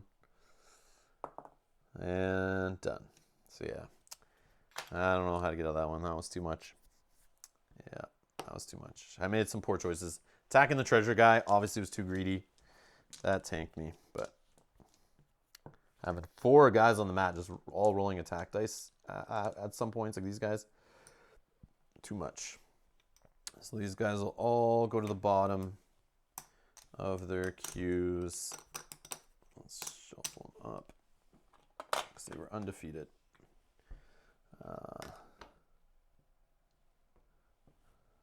So no reward, no progress. At least it's out of the deck. But yeah, that's my one chance at losing. That is a bad Tyrant encounter, I think. I think getting it early, like most Tyrant encounters, is a little rough. Playing solo. But I should have played super safe. I know better. But if I got some health on that treasure die, man, that would have been huge. Huge. Yeah, because I didn't have enough health to outlast them in fatigue rounds anyway. That's my problem. So no reward phase. We go to recovery, obviously. I get 6 health. Also, I went in with 1 less HP, which another greedy choice was trying to look for better loot. Yeah, definitely not playing safe here. Okay, so that's recovery. Oh, I can work on my Trove loot. Yeah. Find me something good. So I need 1 lever, 3 trip, 5 force. So I got a lever on the trip die, which I can add +1 and save it. So we'll use a gold coin to signify 1 lock has been opened. Now we're going for 3 trip. This is cocked. Let me just roll this one again. So I'll re-roll the trip die. I'll re-roll the trip die. I'll re-roll the trip die. +1 and save. Yeah, no, I have no trip there, so that's a done deal. All right. Another day, another day. Okay, so we're done recovery, going on to day 5. Need 2 more progress still. At least we know the Tyrant counter's gone. No more of that shenanigans. Hanging with the guys. It's hard to opt out of a game night when you're hanging upside down with a pair of kobolds, and a pair of kobolds are forcing you to either play with them or pick an appendage for their supper. The other small problem is that the game in question entails dangling by my ankles as I fight to the death with two foul-mouthed Molnor traitors strung up next to me. The outcome doubles as the game's name. The loser is lunch. The whole situation feels strangely familiar for some reason. If these jerks would only cooperate, we might turn the tables on our captors. Otherwise, I guess we'll see how much damage I can do before the blood to my knees knocks me out. Oh, this upside down business. I love it. All right. First option is hold on. Yeah, first option is combat. Battle queues baddie points. Place Gearlock in any lane 1 position and the first 2 baddies from battle queue on adjacent positions. So we're on day 5, so it's only a 1 5-pointer. So I place myself in any lane 1 position and the first 5-pointer on the queue, whatever, the only guy on an adjacent position. Remove other baddies from queue. Gearlocks cannot move. Use skill dice or loot until 3 decks is spent. All at once or over multiple rounds. Use d6 to free its feet. Fighting now has its upside. So I could get a training point out of that, but I gotta waste. So it's a 5-pointer. Oh, we know who it is. We know it's this guy, so we can kind of look. Poison and Signal, so we could have another baddie coming. Although, hold on, it says, place Gearlock in a lane 1 position and add the first 2 baddies from the battle queue on adjacent positions. So we bring this guy in, and then it says remove other baddies from queue. Okay, so there's no one there anyway. Signal happens later. So we will have another guy come in after. So I can't move, use skills, or use loot until I spend 3 decks. That's not good when he's attacking with 3 attack dice. Or offer the trader's incentive. Skills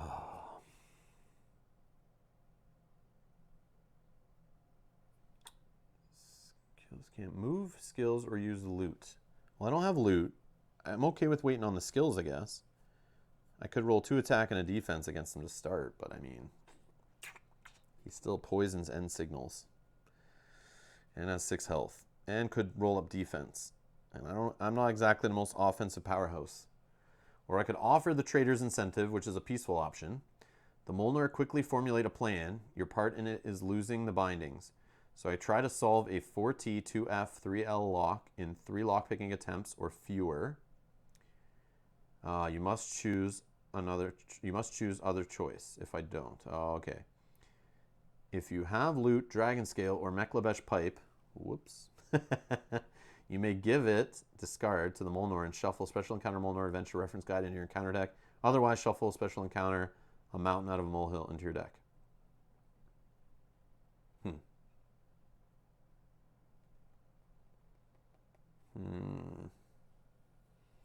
I mean, we could try the first option and just get out of this. But I mean, if we fail anyway, we have to do the next part. And we would have to do the shuffle a mountain out of a Molnor hill. Yeah, that's tough. This is bad either way. I don't think I'll do the lockpick. I'll try it, though. I might as well try it. So we're going for 4T, 2F, 3L. So we're taking second option. 4T. 4T. Okay, so we can get it. If I convert this 3F to a T, put these together, boom. So first one opened. Now we're working on 2F. Second attempt. 2F, I got it. I can actually keep going with this one. I probably should have kept going with the first one. What was I doing? 3 attempts. Yeah, what was I thinking? Anyways, second attempt. So I'll do +1 and take this forward. And then now I'm just looking for 3 lever. No. Ooh, what's the lever die? Lever die is the silver one, I'm pretty sure. No, it doesn't look like it. It's this one. Oh, lever's the first one normally. So yeah, let's re-roll the lever die. And we're looking for a 3. No, we'll re-roll it again. Ah, nice. I got the +1 and save. So I turned 2L into 3L. Boom. We did it. And I don't have that loot, so we'll do a mountain out of a Molnor hill right here. And we'll, whoops, knocking all the loot around. Okay. So I'll shuffle that in and not look. Only have, was it 4 left? Okay, throw that on there. Okay. And now I get a loot, so I don't have to do the other option. I wish I could have got that training point, but I don't think I would have won. So I'll take a loot. Non-essential oils. You may re-roll your initiative die during battle setup 3 times, 3 uses. And we get a progress, and we get a loot, or a training point, I mean. Training point. Ooh. Now, since I know I'm going to be walking into some poison soon, I think the Siege of Charon, which has the whole cleaning off poison thing and giving me defense, could be a really good choice for songs. But some more attack would also be good. This is tough, man. She's a tough one.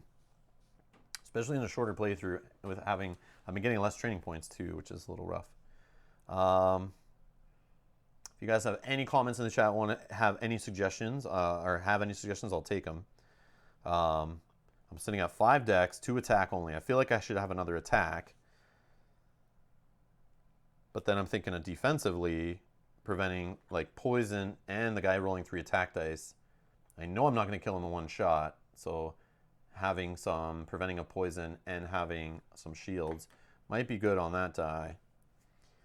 But also an attack gets him off the board quicker and just seems like a smarter play.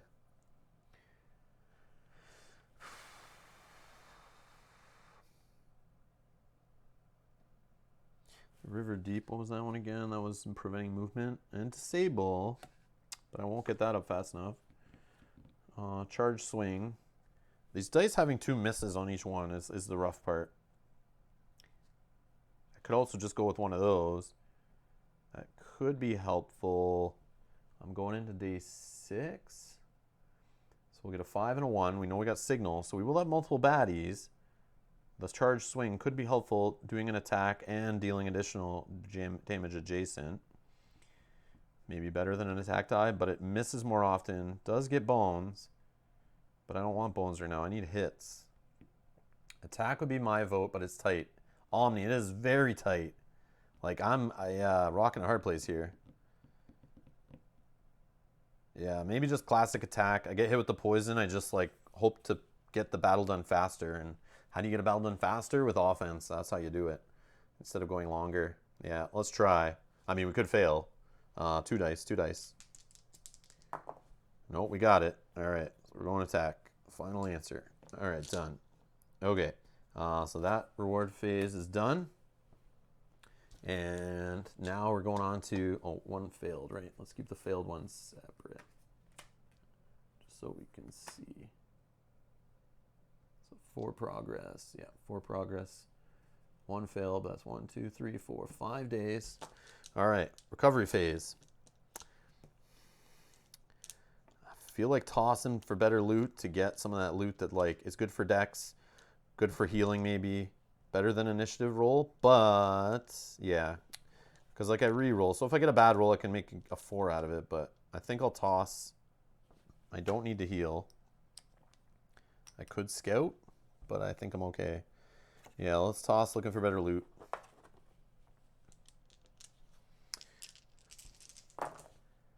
3. Wow. I think it's the highest I've ever seen. I could be wrong. You guys know if you've watched all my videos. You won't remember, though. I don't either. But 3. There we go. Some choices. Ooh, bananas. Heal yourself HP equal to the current round. Fatigue is 5. That's great for the long battles. Hunting Net. I can remove a 1 point or a 5 point baddie from the current battle and place it on this card. This baddie must be defeated later. Not a fan right now. Fortune Discovery. I'm not really feeling her consumable dice that much. I mean, it did get me kind of out of a jam, but not really, because I still lost that battle and wasted that consumable die. I could get it back to help get me the innate going, but I haven't really gone heavy on the songs yet. So it feels like focus is like not a need. So yeah, I'm going to go with the bananas. FD will remove poison.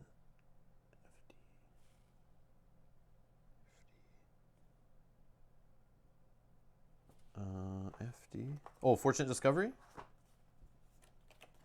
What?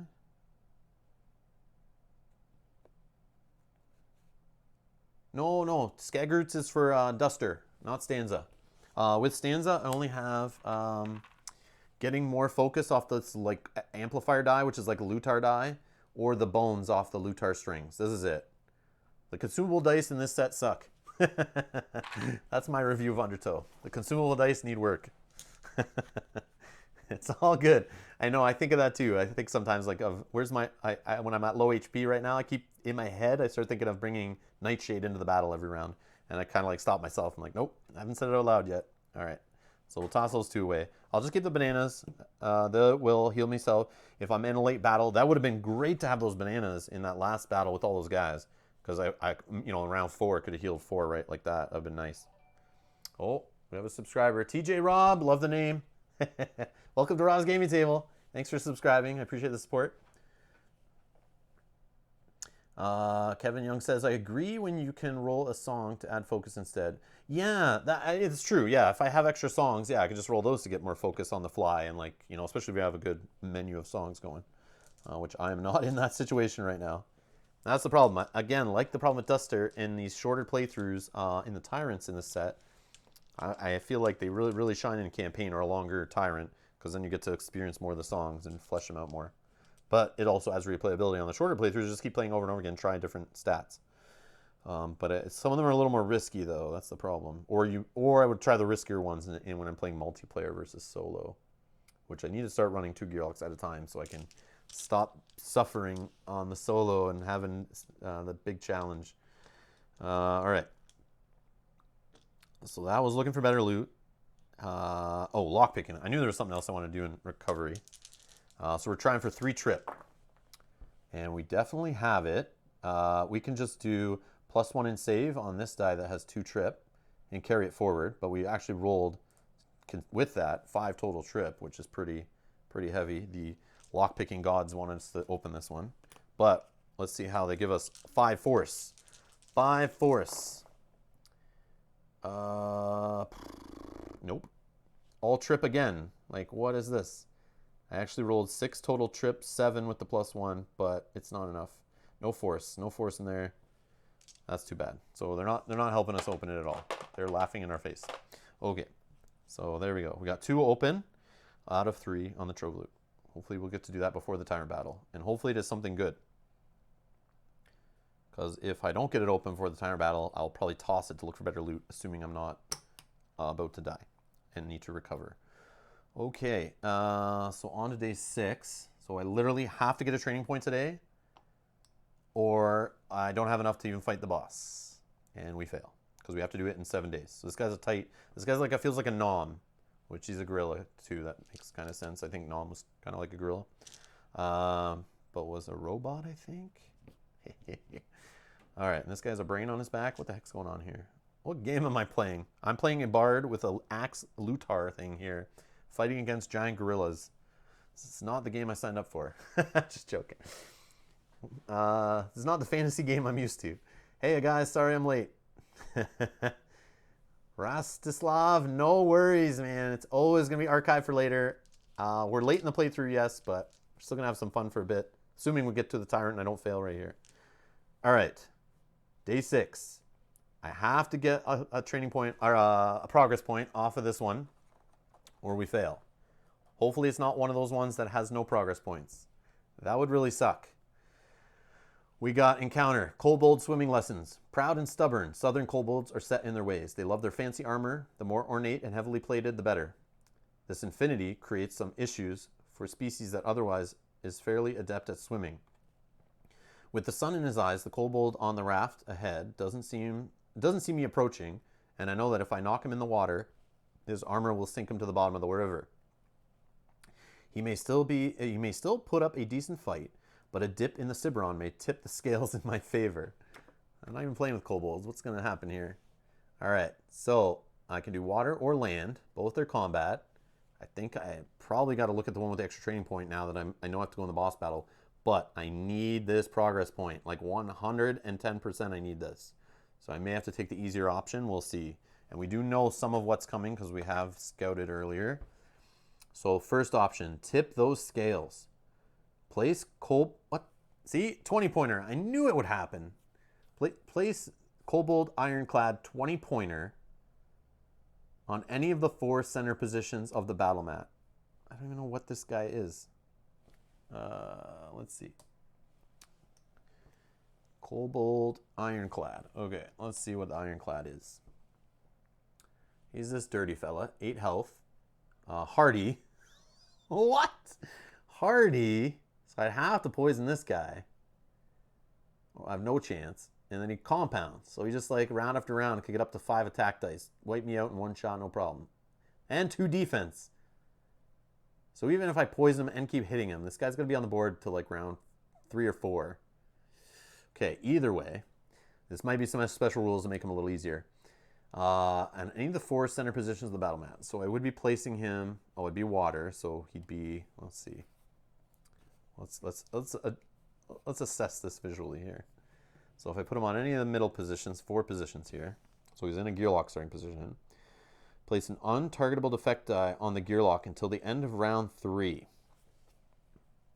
So untargetable effects I could have on me till the end of round 3. Or until the gearlock affects the kobold in any way. Gearlock also has an extra backup plan for Dunk. Move an adjacent unit onto a Krellin starting position. So those Lutar strings would have been helpful for that. Move an adjacent unit onto a Krellin starting position. So I could dunk him in the water. But then he just gets back out. So it like throws him away for a bit. That doesn't seem helpful to get rid of this guy. And once I interact with him, I lose the untargetable. Encounter success is achieved by defeating the kobold or moving it to a Krellin starting position. Yeah, so I really wish I had that Lutar strings die now. Oh man, I could win this no problem. I would roll that, get a bone, hopefully get another bone, maybe get 4 bones on that 1 die. Then I just throw him in the water. Done. Win. Damn. Wish I kept that fortune discovery now. Oh, I didn't know this was a thing. I did not know this was a thing. Or, too risky for my blood, we play on land. Dodging the kobold has forced you to shore and into the camp of some less intimidating opponents. Battle cube be baddie points, and we include 1 Krellin, or 1 mech. So we're at 6. So that would bring us down to 3 left, which means we wouldn't have to fight this jerk face. We would actually only take 3 1-pointers. And we know some of them are mischief, I think, based on the ones that got shuffled to the back and pushed those scouted ones up front.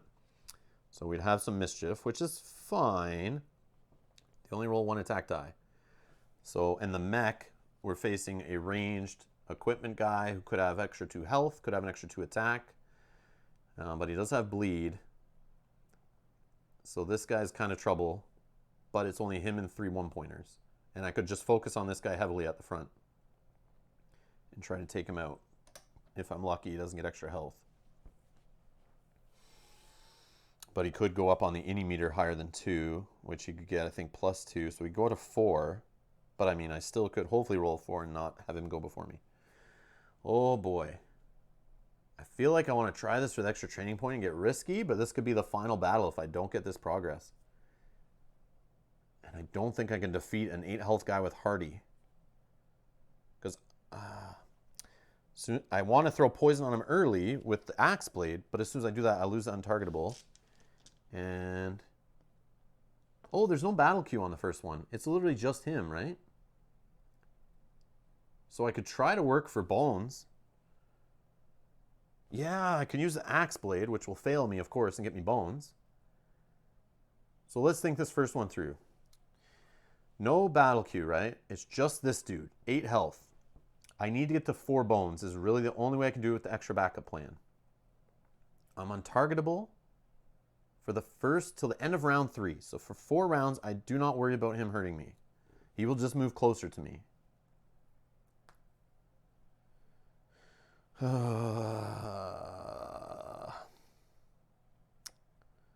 And then I just roll defense and hope for bones. Roll this, hope for bones. I really wish I had that Lutar strings. Stupid. Q, how's it going? Welcome. I'm in a tough pickle here. I am on day 6 out of 7 allowed for Kollossum. I have 4 progress. I need 5. I have to win this one or no final battle. I feel I'm not ready for this final battle. I'm now put in the choice of tipping the scales on water, where I have an hardy compound 20-pointer on the board, where I'm untargetable for 3 rounds, but as soon as I attack this guy, I lose the untargetable. But I also have an extra backup plan of 4, where I could dunk him, move him adjacent onto a Krellin starting position, and I win if I can dunk him or defeat him. How come you don't have any songs? Forever Mine is really good in my opinion. Yeah, because I've only played 5 days and I lost 1. I've only got 1, 2, 3, 4, 5, I think, training points I've had only so far. 1, 2, 3, 4, 5, 6. Oh no, I've had more. Yeah, just haven't really got the songs going. I was worried about my decks and my attack kind of sucked. But the Siege of the Charon? Oh no, Forever Mind, you're saying. Where's that one? What is that? Forever Mind. Nobody mentioned that one. Oh, taking control of a baddie. I thought about that one. I like it, but on solo, I was like, how often will that happen? That actually could have saved my butt in the one I lost too, because I would have been able to control a baddie to kind of go fight other guys. Yeah, I probably should have did that. I probably should have did that earlier. But I'm here deciding, do I risk it? Can I get to 4 bones before he starts going? I won't survive. If we get to round 4 and he's able to attack me, he's going to be rolling 4 attack dice a turn, and he's hardy. So by that point, it's too late to poison him, which by then I probably would have already got dice on this, or bones on this. I guess I just go 4 bones. I risk it on the top one, I think. But it is risky. What do you guys think? Should I risk it and try? I basically have to try in 3 rounds. He comes in at 4. I probably go before him. So in 4 rounds, I have to roll 4 bones. Where I could get 2 bones off of this die. I have 4 chances to roll it. And then I roll 3 attack dice and a defense. And I literally just sit there rolling over and over again. Risk it. Rewind if you fail, we won't tell. All right, I'm down. Let's do it. Let's do it. All right. All right, we're going to risk it. So we're on water. This guy can put in any of the 4 positions. Doesn't really matter. All right, I'm going to try it, though. I think I can do it. I usually roll bones lately, especially on defense dice. I never get them when I need them. But now, I won't get bones when I need them. You'll see. I'll roll like 100% hits on this. 33% chance of rolling bones on this guy and on defense dice. The attacks are a little more rough. If I had Lutar strings, no problem. No problem. So 8. Hardy and Compound. Kobold Ironclad. Stanza. Let's put him, he's going at 4. I also need to roll 4 on this die, which would be super helpful. If I roll lower, I really regret tossing away those. I got a 3. Ooh, that's no good. That's no good. I really regret tossing away that non-essential oil now. All right. I just have to get him in the water. And the only way to do it is the backup plan. I'm pretty sure I have no tricks. I mean, even with Forever Mind, I can't control a 20-pointer and put him in the water.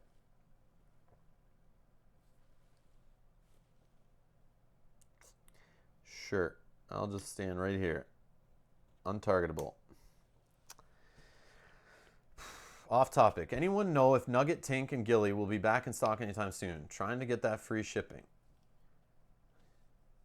Oh, it's Sai. Hey, Sai, how's it going? I don't know. I don't know. And do you mean in stock for Europe, Canada, US? Those are all different warehouses and all different suppliers, I think. Just go throw it in the Discord. Go in the Facebook group for Too Many Bones community, I think, or in the Cloudspire community. At the top, Shannon has posted a link to the Discord. Go in the Discord and yeah, US. Yeah, go post in the Discord, just asking and mention Shannon, aka Stanza. Just maybe ask her, or somebody in there might answer you. Like all the Chip Theory guys are in there usually each day, so maybe one of them can answer you. Or if you can go to PAX Unplugged, I think it's this weekend, they'll be there and they'll have like all that stuff there. And the problem is they might have cleared out a lot of that stuff to take to the convention, and then what doesn't sell, they return back to stock after the convention, which is another thing I've known they've done in the past. So it might be out of stock for like this weekend, but might come back into stock next week when they come back from the convention. That's the other thing I've seen happen. But I don't know if they still do it that way, but that's just my 2 cents. Q says he believes song number 4 is good too. Also, Q, I'm also debating playing Stanza tomorrow and streaming, trying her out in a campaign all day, starting earlier in the morning, my time, and doing the 3 Tyrants in a row thing to really like try her out. So some of these dice, thanks for the tips. I will definitely tomorrow try some of these dice. So die number 4. Yes, Breaking of Daylore. Mel has used this in a playthrough, my wife. She used this in a playthrough. It was really good. I remember, yeah, the true damage. I wanted that die so bad, but the River Deep, I could get to it if I get the 2 training points here. That's the other risk, right? We can get to it that way. Because true damage could be very helpful. Wouldn't help me in the hardy jerk here, but all right. So round 1. This guy has no target. He's already adjacent to me. He just rolls a couple defense dice. Whoops, that's the wrong die. I picked up the wrong one. He just gets 1 defense. Okay, and a bone does nothing for him. All right, my turn. So I have 5 decks. 3 attack, 1 defense, 1 axe blade, and we're not applying anything but bones. Okay, we got the 2 bones from axe blade. Just need 2 more bones, and I got none on the other dice. Round 2, still untargetable. This guy will go.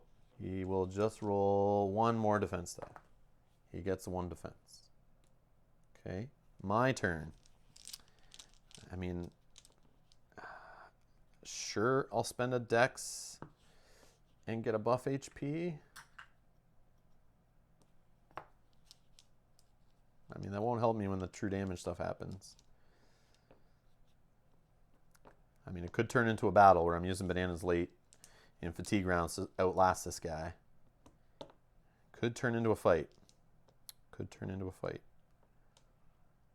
Okay, so that's 1 dex. I have 4 decks left, so I can roll 3 attack dice, a defense. Oh, sorry, I forgot to roll my Lutar at the start of the battle. Oh, I got only a 2. Oops, and I put it on the wrong side. Yeah, that's no good. Only 2. Okay, so 3 attack, 1 defense. Ah, no bones. Oh, no. Oh, no. I'm rolling too good. I knew this would happen. All right. This guy goes, doesn't roll anything because he has no target. I got to get it here. Or just run around the mat and try to avoid him.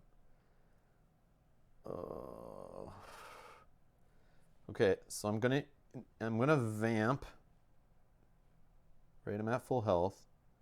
Yeah, I'll vamp. No dex, right? No dex. I'll spend 1 dex to move. And so that I can hide in the corner for a minute. So I'm working my way there. Oh, he'll go first, right? So I'm okay at taking 1 attack from him, I think. Oh yeah, I wasn't even applying my defense I was getting. Doesn't matter. Okay, let's roll for bones with the last 4 decks. Please miss. Oh, we got 1 on an attack die. Not on the defense. This is bullcrap. Bull crap. I'm not applying the attack. Because I'm not adjacent to him anyway. Oh, I couldn't roll it. I had to be beside him still. I had to be beside him still. Do I just apply this?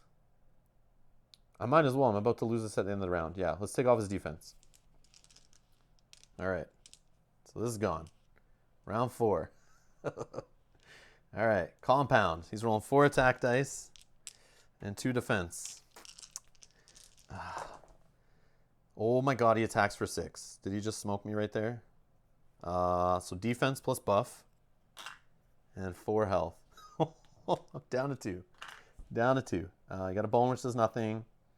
And you got 1 defense. Oh, man. Oh, I did this wrong. Okay. My turn. I could heal for 4 off bananas. I probably should just run away and roll defense. 1, 2, 3. I have to do the song thing actually. That's my turn. Will the buff HP actually do anything? Hold on. I just need the 1 dex for defense. 1, 2, 3, 4. Yeah, let's just get a buff HP. Sure. Yep. 1, 2, 3. So that's 4 dex. Defense die for 5th dex. Bone. Give me a bone. Yes. Yes, I got the bone. Woo. All right. Resolving dice. Backup plan. 4. Put him in the water. And glunk. He drowns because his armor weighs him down. Woo, boy. Yep. I thought I was done, son, but I wasn't. But I'm sitting here at no HP. Yes. Yeah, defeated a 20-pointer on solo. I'm so good. Oh, man. It's moments like that I love this game. Stresses me the hell out, though. All right. Let's see. Axe Blade. That goes back. This goes back. That's gone. Buff HP is gone. Reset.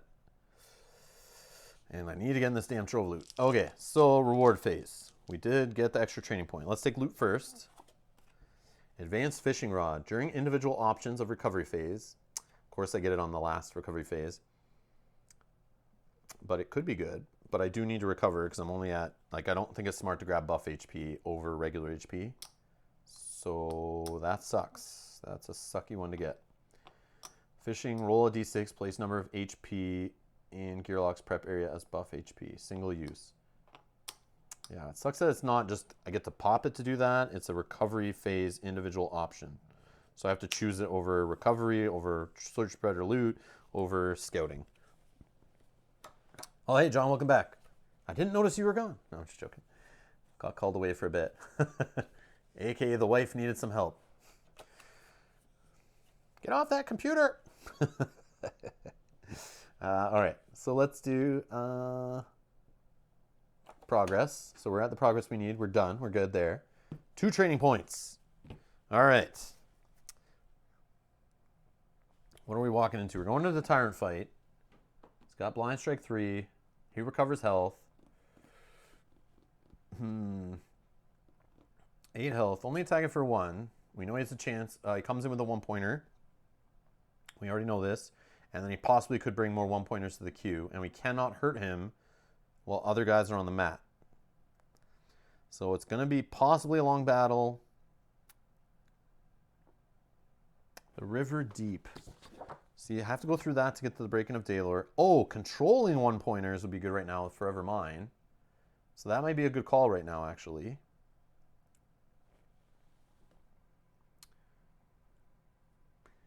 Yeah. So I can control a 1-pointer multiple times and use those 1-pointers against this guy. And I can also move them next to him so they just get Blind Strike 3. Right? I think Forever Mine might be a good call here. And then the other die is just maybe a defense. Try for a defense first. I don't know. What do you guys think? So we're going into Kollossum. Yeah, that's what I would do, Q. Okay. All right. Yeah, so I'll try the controlling because I know I get a 1-pointer with him to start. Where is it? 1 pointer to start. Yeah, battle queue baddie points, we ignore that. Then we had number of 1 point baddies equal to party size, which is just 1. So for sure it starts out with a 1 pointer. And then he has a 50-50 chance on his die to pull in, add a 1 point baddie to the battle queue until 3 units are in the queue, and ignore it if it's 3 plus baddies. So then those 3 would come onto the battle mat next round, and then I could possibly control one to have it fight another one, or move it in front of another one or something. I have to prepare for like the worst option. All right, let's try on defense. And I'm only thinking defense. He only rolls 1 attack die, which I normally wouldn't care. But he has blind strike 3. So if I'm in a bad spot, he's going to hit me for 3, then roll an attack die on me. So having that extra defense might be the difference between surviving and failing. And also could lead to more bones, which could lead to add distortions or a nice Lutar Smash finale maybe. All right, so we're going to do that. Let's try on our defense with the first point. And we got it. So 1 defense, or plus 1 defense, we're up to 2. And then we're going to take the Forever Mine, die number 7. And look at that, we got our second song with Stanza. Woo, I'm a pro. I'm a pro with Stanza. And that is that. Card is done. Okay, recovery phase. Stupid fishing rod. I could have used anything else. We're recovering. Gotta do it. Heal 4 up to 6. Yep. At least we can poison this guy, right? Yeah, because it's just, he can only be targeted while no other baddies are on the mat. So if I can get 1 baddie off and then poison him with the Axe Blade if I get lucky, that could be a pretty easy battle. But he does recover, so it has to be, like that would even out his recovery, which would be perfect. And if it's the 2, I mean, it would even out his recovery for like a turn. But if I got the 2, was it 2 1s and 2 2s on the poisons? That could be helpful, but the recovery kind of negates that. What does Siege of the Cairn do? Oh, it prevents, it's the cleanse one. That does, let me show you here. Siege of the Cairn. Right up here. It's the defense dice and the cleanse, which I was looking at earlier because I could get to Only Time Will Tell, which would be some heal and possibly recovery. Recovery of Gearlock or whatever. Not recovery, like revive. Yeah, heal plus revive. All party. Like Only Time Will Tell would be smart, I think, too. Versus getting risky with the controlling a guy. But I already went defense, so that would take 2 to go there. So that's the other thing. I don't know. I would have loved to gone like branch this way, this playthrough, but I just didn't get the training points for it. Or I did, but I just made other choices. Are you thinking I go Siege of the Cairn instead of defense die? Because then it could give me defense, but it's only every other time. And I'm not really worried about poison or anything. But I could get a guy who poisons, but I don't think so. Because it's all 1-pointers. Yeah, I think that's probably not the way to go right now. I mean, I don't get another shot, so it's like all in here.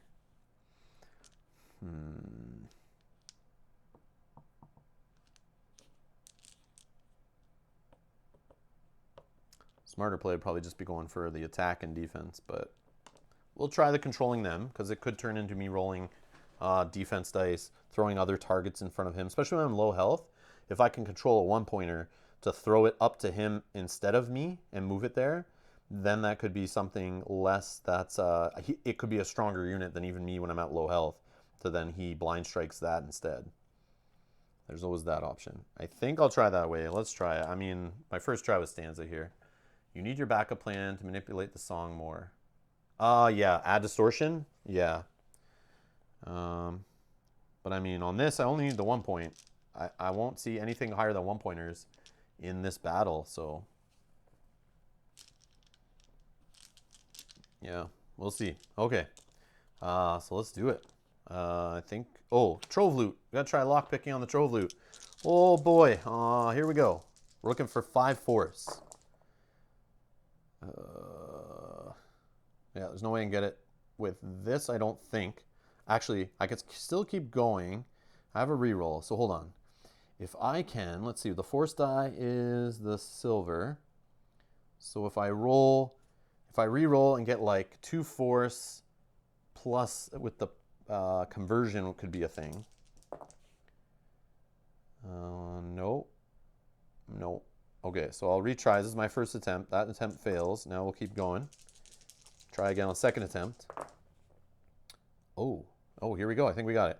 3 force, and we'll convert any one of these die that are both a 2 lever, 2 trip. We'll convert one of them into 5. Boom, we get it open. Get it open. Sweet. All right, here we go. What do we get? Gadget armor. Oh man, this could be the difference maker right here. I had this before in a previous playthrough. Backup plane extension of 1 bone. Finally, we get a good backup plane extension. Choose one of the following. I could heal myself for 1 HP, move a position, or deal 1 damage to any unit. Yes, perfect. Amazing. I love that armor. Great Trove loot. And it's not heavy, it's just permanent. Where'd that go? And I got that one unlocked. All right. So fishing rod, you're useless. I wish I had this fishing rod when that guy made me force toss a loot when I had the boots. Those boots would have been nice for some movement. All right. Yes, nice. All right, so 8 health on big bad Kollossum. Wait, hold on, we gotta build the queue. 1 pointer. We don't know who it is, but I'm assuming it's a mischief guy by this point because I cycled a couple back, I think. Maybe that was only the 5-point stack. I know I put 1 5-pointer back there, or one pointer into the back. But we'll see what it is. What haven't we seen? We can peek through this pile here. I mean, it could be another one of his old blind strike 1 mine guys. And that would be sucky because we have a beast in the boss. All right, then place Kollossum on top of the battle queue. Okay, so he's not in yet. We'll just keep that HP there ready for him. Okay. Gearlocks may choose when to enter the battle mat. Yeah, well, I'm going to come in now anyway, so it doesn't really matter. Yeah. I have to do it, because you have to have a guy in the thing on the mat anyway. So he's going at 6.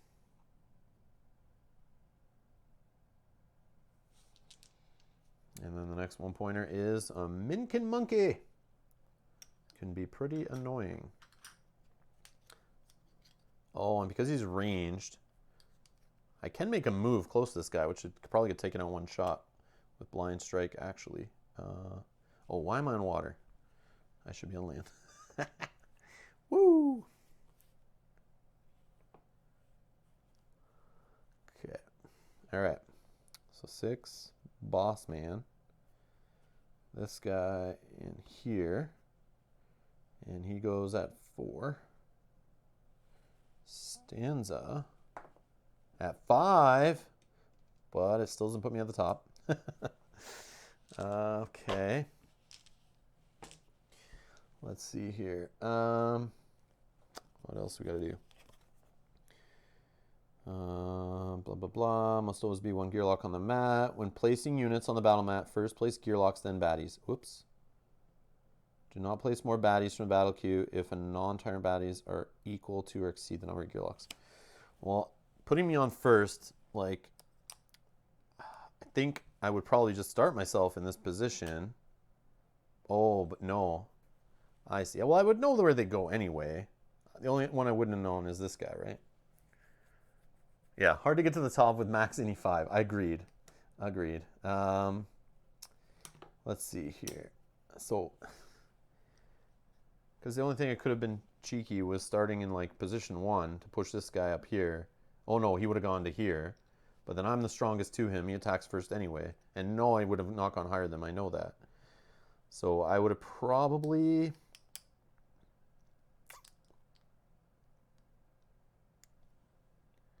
I mean, he can get me wherever, right? What do I want to do?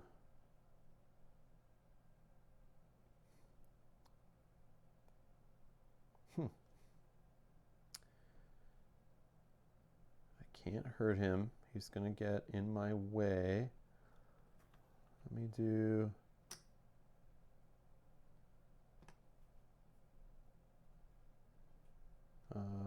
Oh no, I gotta go here.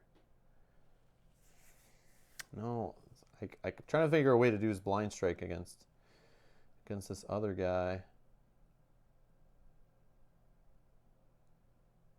I guess I do here, and then he moves in. Okay, good. Let's roll our stupid focus die. I only got a 3. That's kind of sucky. But I only need to really go to 1 on this one, and this one, healing everyone on the battle mat's sucky, but I could really just keep going to the buff HP of 1. All right, boss man. He'll blind strike, nobody's home. He goes over here. Recover doesn't matter. Jungle King just can't target him while there's another dude on the map.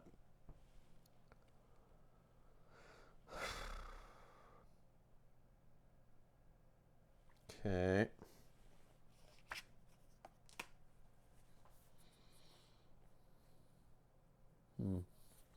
All right. He's going to roll 1 attack, 1 defense, and his Tyrant die. On me, obviously. Oh, he has diagonal movement too, so I can't do any kind of kiting and running away with him. Really? Okay. Good to know. All right. Okay, so the brain thing, move the weakest gearlock adjacent to closest fellow gearlock if possible, then attack, rolling all attacks. Yeah. Then attack it. So that one doesn't matter, so I got the part that doesn't matter on his die. He gets a defense. And he rolls a bone, which he has no backup plan. So we're good. That was actually really good. Now I just got to not be beside him all when he goes again. All right. So start of my turn. Let's play a song for a dex. Play a song for a dex, I think. Let me just think. 1, 2, 3 move. I want to get up here. So that's 3 more dex. And then I can't roll defense dice.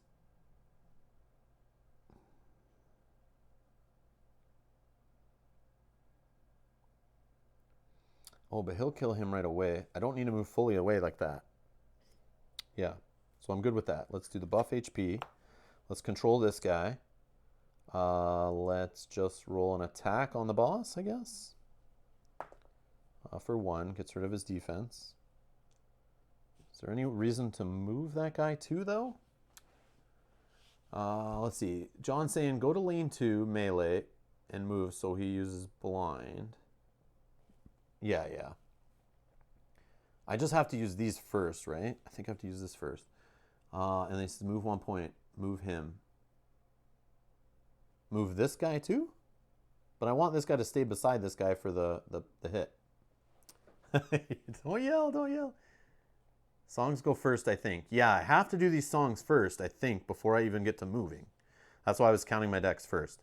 So this guy's ranged, though, so I could have still moved this guy for some reason, but I think I want to keep him beside this guy.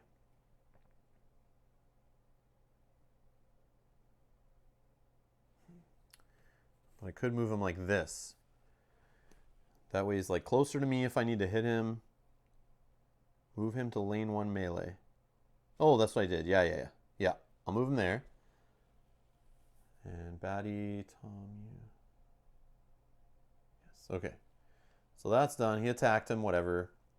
Okay, now I move. I could do 1, 2, 3 to hide, but this guy will probably kill him. Is there a reason why I want to roll defense dice with this guy? So maybe he survives the blind strike. And then I hide here and I don't get attacked by this guy. I mean, this guy only attacks for 1. I don't think so. I'll move 1. And then I will roll a 2 defense. What do I have left for dex? I'll use 1, 2, 3 to move.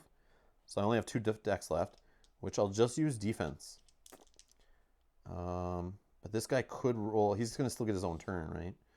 Yeah. I can hide from diagonal. Oh, I can't hide from diagonal. Yeah, I forgot. Yeah, he'll move diagonal and then go here and hit me anyway. Yeah, so let's not waste the dex. Let's just... Yeah, I can't target this guy yet, so I'll just roll defense. I get 2 defense. No backup plan business yet, unfortunately. Because I can't roll bones all of a sudden. All right. So this guy will go. He will roll an attack and a defense on me.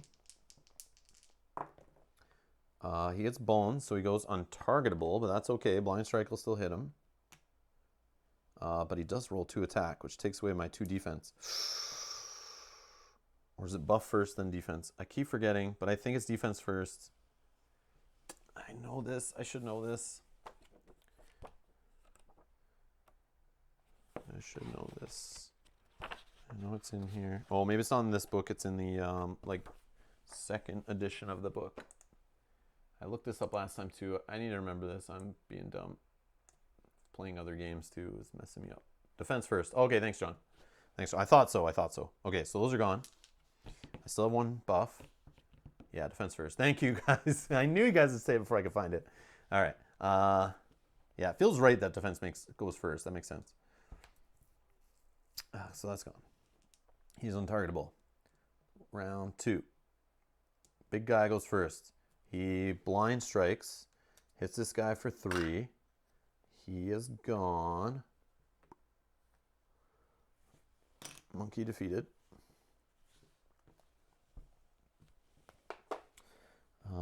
And now, where will he go? I guess we'll just move him here.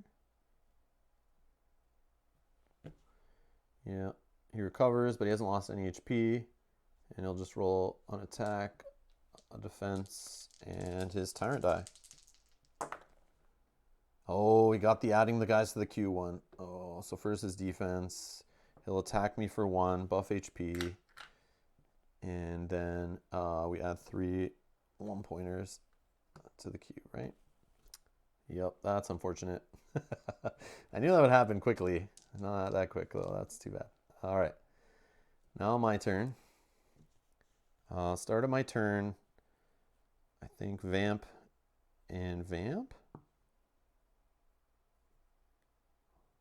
I don't need to heal, and he doesn't need to heal. So I could get past that, but I can only go to 3 focus, so I got to just Vamp, I think. Because then I want to do the controlling a 1-pointer next turn. So, yeah. All right. So, Vamp, no buff HP. I can start attacking him now. There's no one on the mat. So let's try to get some poison through, I think. But the problem is if I get dodge guys, those dodge guys went to the bottom of the queue. But one of them could be back. When those guys come back, I'm in trouble. But we'll probably be in fatigue rounds by that point. So here we go. We're doing this on the boss. I didn't spend any decks on songs. So I think I can roll everything. No, I can't. Yeah. Vamp, Vamp, attack. Yeah, but do I do this die right now, though? That's the thing. I feel like yes, but then my problem is he recovers. So, like, I can't attack him. Well, these guys are all on the mat. So it's like that poison, if I don't hurry. Oh, I can deal damage with bones at least. Yeah, let's get Q. Let's just go all in on Boss Man. I think I still roll the defense, though. Yeah, I still roll all the defense. All right. Ooh, got some nice attack here. Total with the axe, I could apply 4 plus a poison. But he blocks 1, and he recovers next turn. Because those guys will be on the mat. And those guys will they'll take a couple rounds for me to get away. So it's like, I feel like no issue. Use the blind strike to kill the 1 point. Oh, true. Yeah, true. That's true. You're right. He's going to blind strike me, though. Oh, it'd be so nice to have those boots in this battle to move away after attacking. Either way, I got a defense. I got a bone. Oh, I can add a damage to him right now. Oh, I can move a position, too, with that.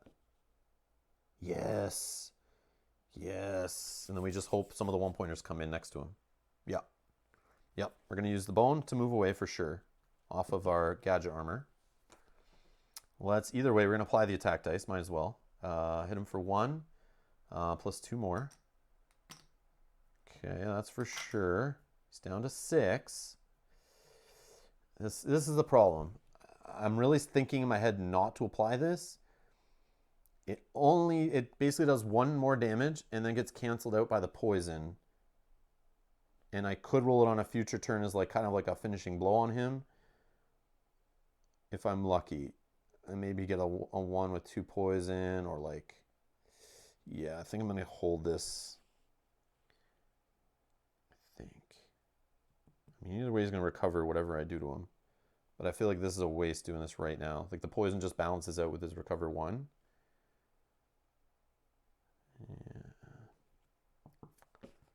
Yeah. But then the boss is who I want to defeat, so it's like... yeah, I think I want to leave that in my back pocket. Use it, John? Yeah. All right. So we'll throw that on poison. So he's down to 5. I just think, yeah, we'll see. We'll see. So that's expended. Yeah, like I could be pushed either way. Loot?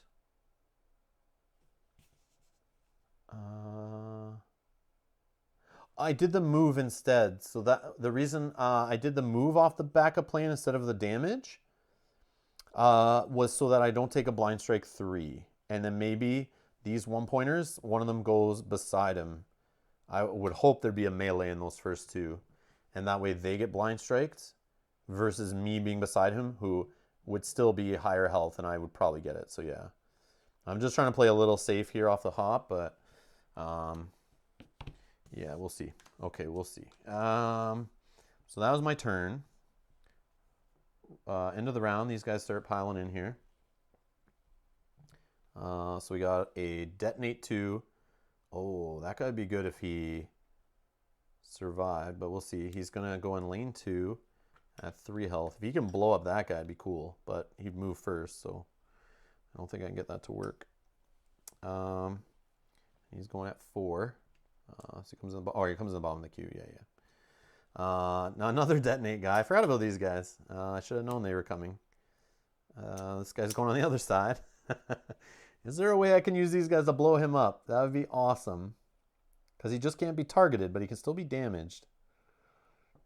So that guy goes to the bottom of the queue. And last, Mischief 1 guy. Yeah, they're back. They're back. 3 health. Going in melee 4.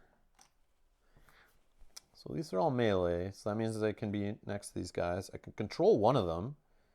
Oh, which would actually be kind of cute. Yeah, but he's going to blow up 1. On my turn, I control one of them. But then...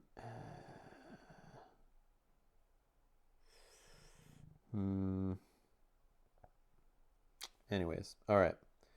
So round 3? Yeah, round 3. Boss will bleed but then recover. So it kind of doesn't matter. Blind strike. Let's blow up this guy. Gone. Defeated. Detonates after the unit moves. If he's not at full health, he'll do his detonate for 2 damage to every position adjacent to him. So I can kind of maybe use it where like I move enough far away so then he moves and then blows up and maybe even hits me, but at least will hit the boss. So I can make him take a turn and maybe roll bones with him so he carelesses himself or gets a defense. But the boss won't still be there. Boss just did blind strike. Then he wants to come down to me here. 1 attack, 1 defense, and Gorilla Die. So the brain happens, so no guys in the queue. He'll get a defense, and he'll hit me for 1, which takes out my defense. Whenever placing baddies, do not place more baddies than Gearlock's. Oh, forgot that rule. Thank you. Do not place more baddies. Sorry, I was only thinking at the start of the battle that applied. But yeah, whenever placing units on the battle mat first, place Gearlocks, then baddies. Do not place any more baddies from battle queue if non-tyrant baddies are equal to or exceed Gearlocks on the mat. Thank you. So this guy, it would have only been the lane 2 guy coming in, which he would have just got blind strike. So we're going to put back this guy. The 3 guy would still be alive. And then this guy. Yeah, whoops. Rewind. So they come out. Thank you. Sorry. Yeah, so I don't even get to control a 1-pointer because this guy blind striked him away. It would have been this guy here. He would have hit him. That's fine. Then just did his turn. Okay. So there's no 1-pointer to go. He's done. Yes, thank you. So we'll have a slow flow of baddies. That feels better. So yes, I definitely should have applied this die.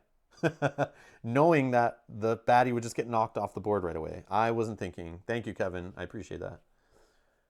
Yeah, I totally brain farted. In my head, I wrote that off as like, that only matters at the start. And then it's done. So, stanza. So I don't need to do the playing the song. Oh, but I need to do it or I exhaust it, right? So I will do it. But then he'll always kind of smash them away, right? At least I have to think that.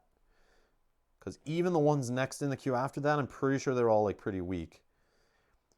So do I just exhaust this die? No worries. Enjoy the playthroughs. Thank you. All right. So I'm debating. Tossing the controlling die, which didn't really come into play as much as I thought it would. Or I keep it going, but then I kind of waste it right now with a dex. I'm definitely doing the buff HP one. Might need to move a baddie. Yeah. Go up lane 4 melee. Go up lane 4 melee.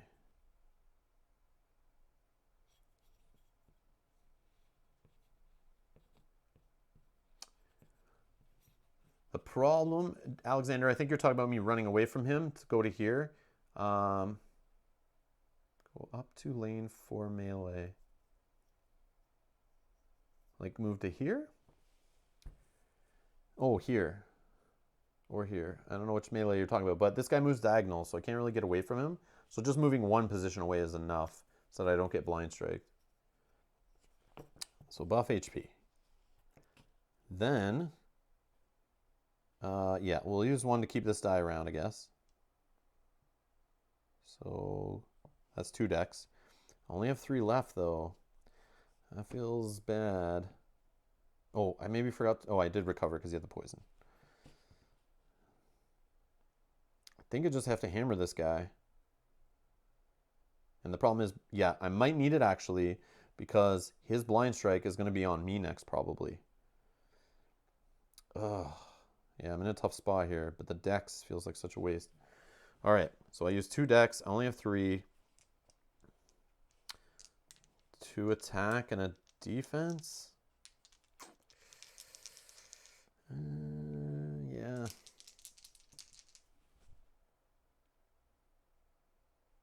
If I roll a bone, I can move away for the blind strike at least.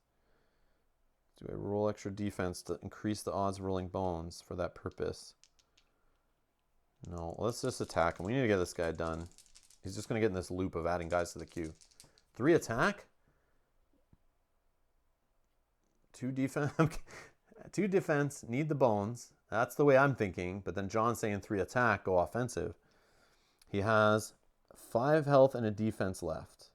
So technically I could kill him if I rolled 2s on all the dice. But that's not going to happen. But maybe I roll a bone on my attack also. And that will help me move away. Or do the damage to finish him off maybe. I think we'll go a little bit in both directions. And I didn't get a bone, unfortunately, but I got a defense, 2 attack, which will just recover that health back next anyway. Ugh. End of the round. Next baddie is another detonate guy. Coming in, lane 2, 3 health. Going to bottom of the queue. Round 4. Boss man, blind striking me for defense, buff, and 1 health. Okay. Then he'll roll his attack, defense, and tyrant die. So we're getting guys to the queue. So he's going to add 2 more to the queue to put 3 in there. He's going to take a defense, unfortunately. Oh, and he healed 1 off his recover. Healed 1 off his recover and attacks me for 1. Ugh.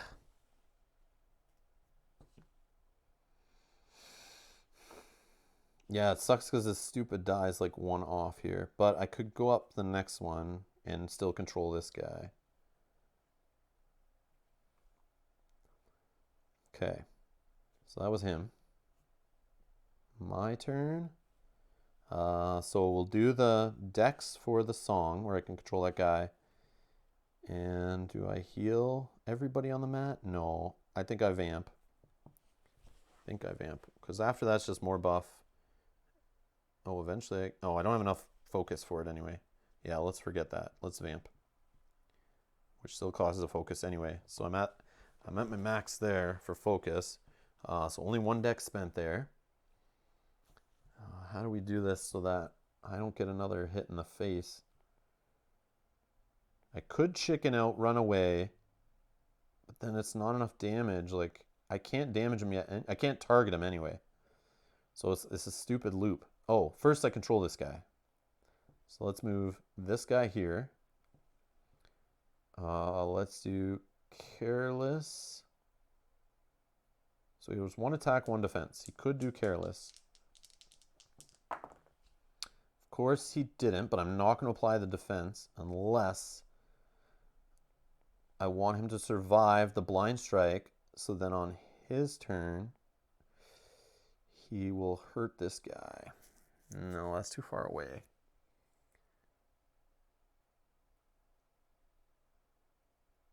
Yeah, it's too bad I didn't get a bone there. But I kind of want him off the board so I can hit the boss. That detonate 2 could be what I need. I don't know. I'm thinking of... Let me think here. So he gets a defense. He goes now. He could still Careless himself. But that happens after the movement, which he doesn't detonate yet till the next round, no matter what. But then the next round, the boss man smacks him. He doesn't die. And then when that guy goes, he'll move, and I can make it so he moves and then bombs the boss for detonating 2. Yeah, I'll keep the defense, I think. Because I'm not hurting the boss right now anyway, so don't care. And when he detonates, he defeats himself anyway. And it stops other guys from coming in the mat right now anyways. I'm not scared of this guy. So the 1 attack will just knock away the defense. All right. So that's still me. That's just me playing around with songs. Yeah. Okay. So I still have 4 decks. So let's do 1 move.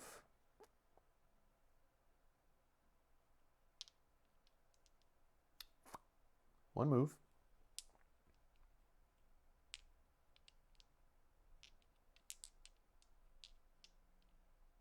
Yeah, 1 move. So I have 3 decks. I'll just roll 2 defense. Yeah. Unless I move this guy to here was originally what I did. Oh yeah, because he'll get to me now. That's the other problem. Thought putting him there he wouldn't get to me. I was not thinking.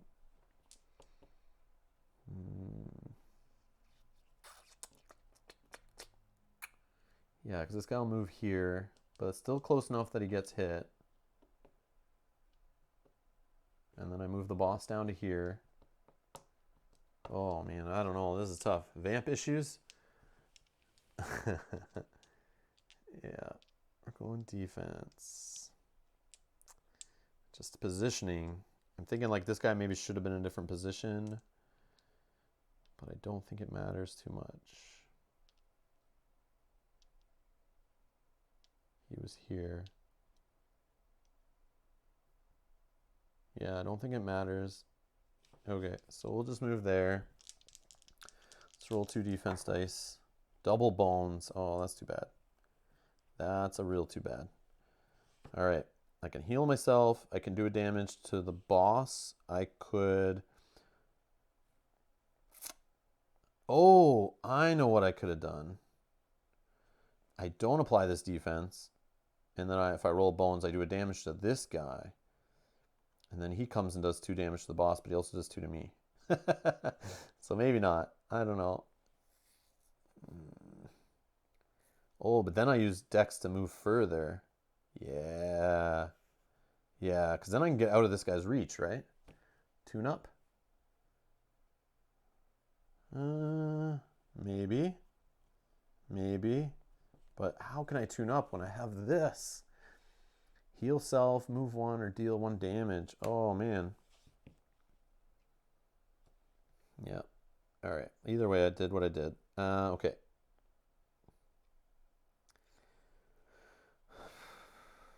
Boss for 1. Seems kind of lame.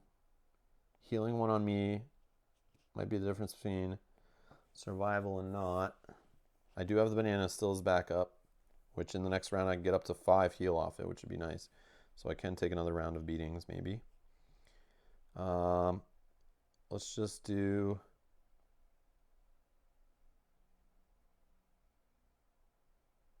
Yeah, let's just do a damage on the boss.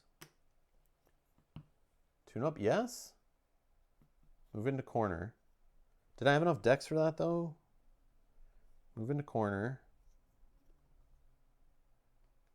And tune up to 4?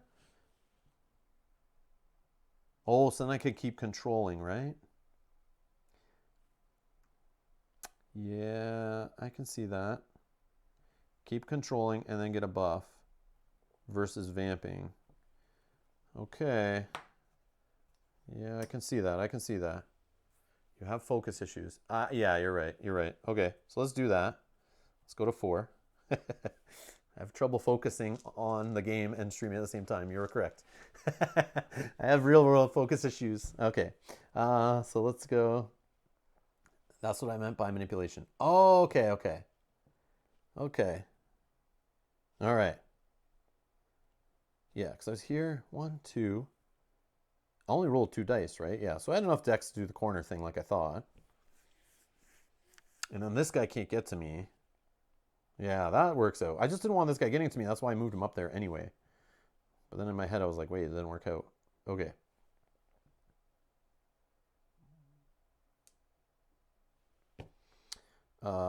This guy. He's going to do 1, 2. Keep him by the boss. He's already got a defense, so he's just going to roll 1 attack. No, he won't, because he can't attack me. Excuse me. Water time.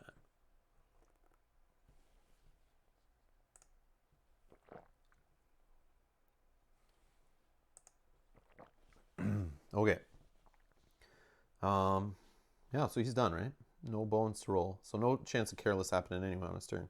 Because I applied that defense die. That was the other risk, too. I should have thought of that. Okay. End of the round. Nobody comes in. Round 5. Ooh, boy. So yeah, fatigues may be my only chance. I should have maybe... Yeah, whatever. I'll do the bananas are going to be what wins me this, I think.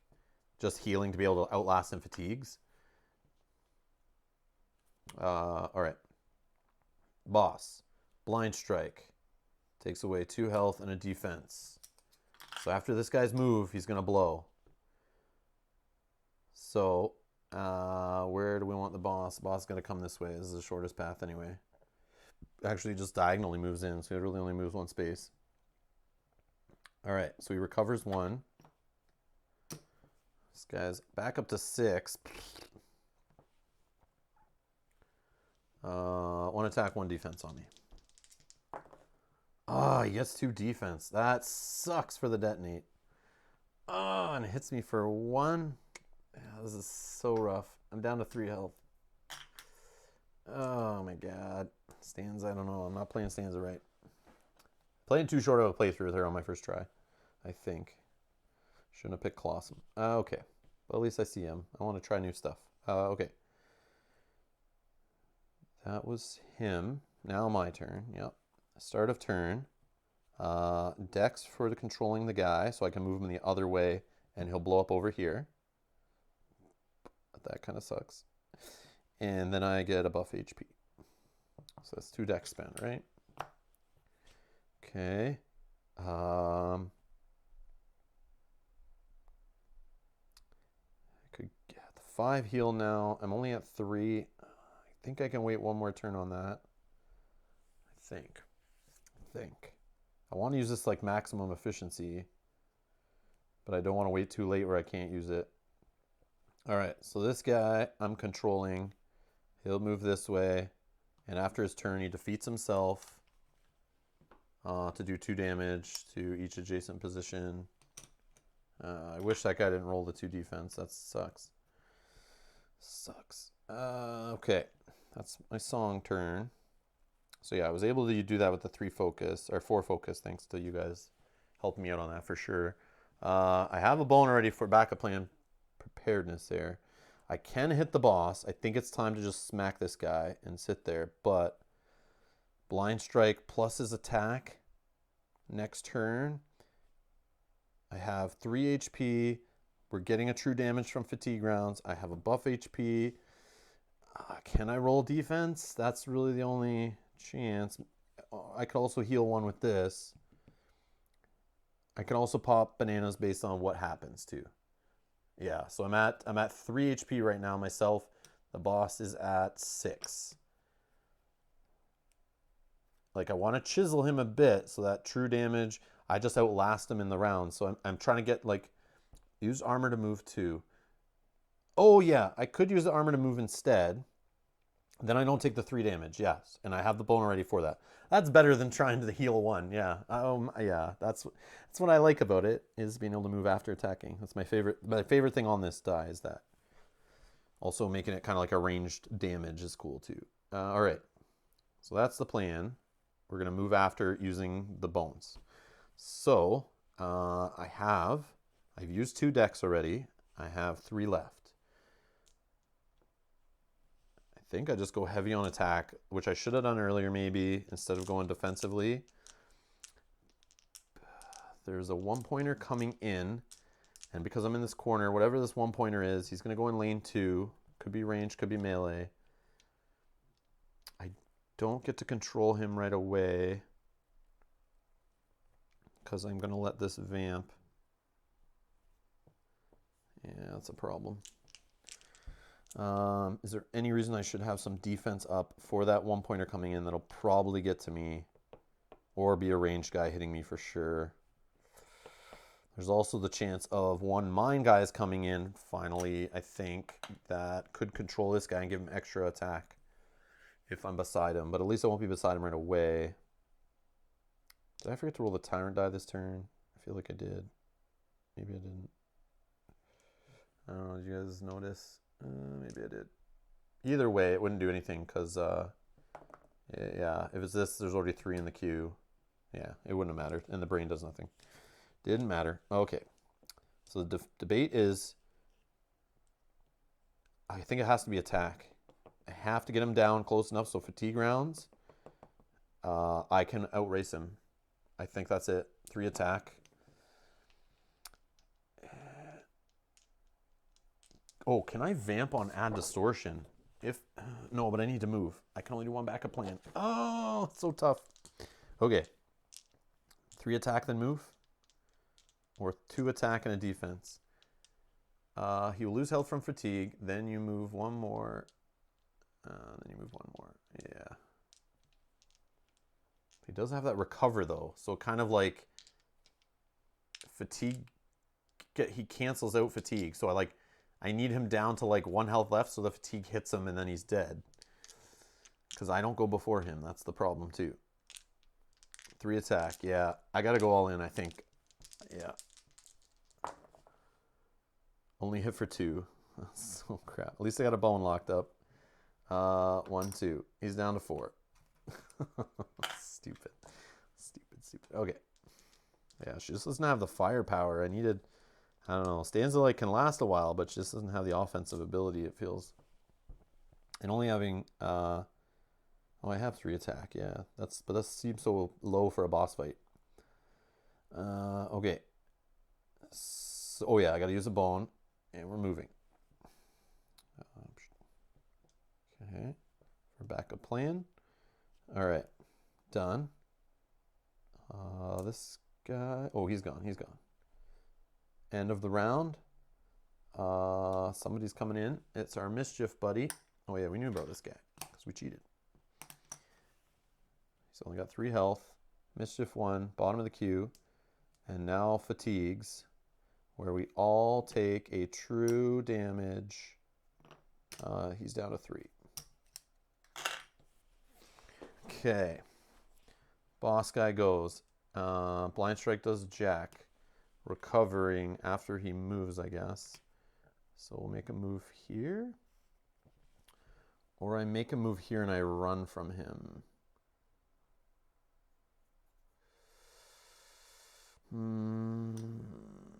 But there he would do a blind strike and kill that guy.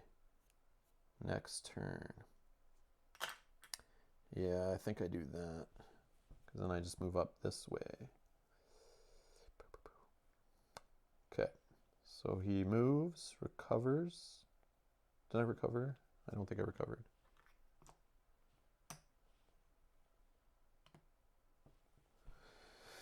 And he recovers up to 4. And then he will roll 1 attack, 1 defense, and his Tyrant die. So he adds another 1-pointer to the queue. So we're at 3. Bones, he doesn't get defense, but he hits me for 2. Buff, and I'm down to 1 health.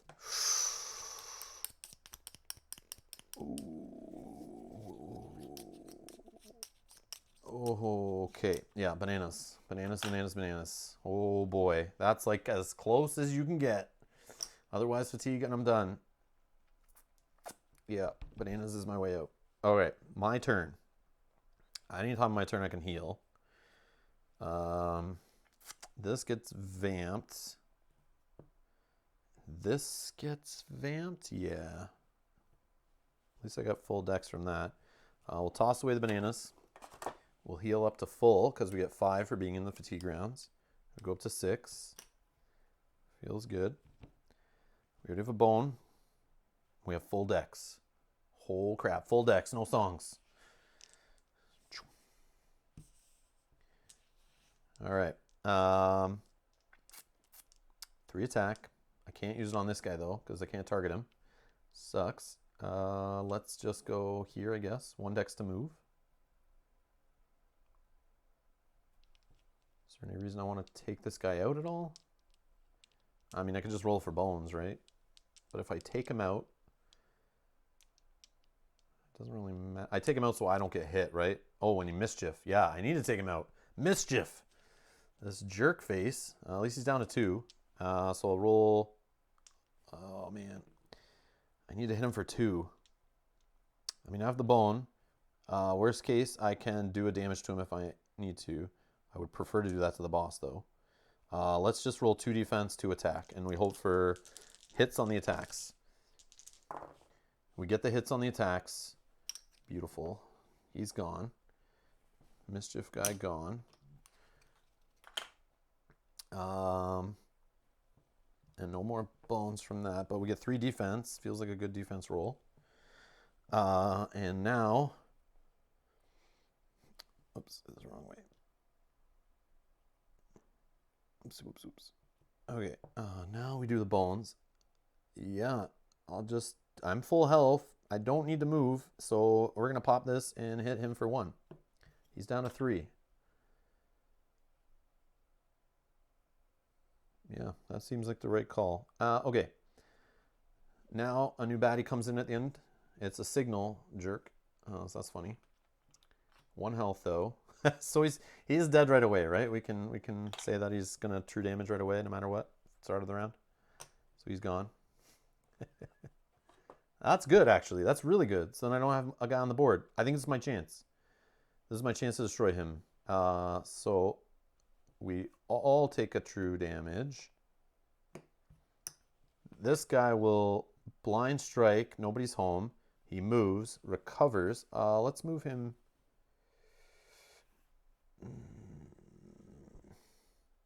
Let's move him here.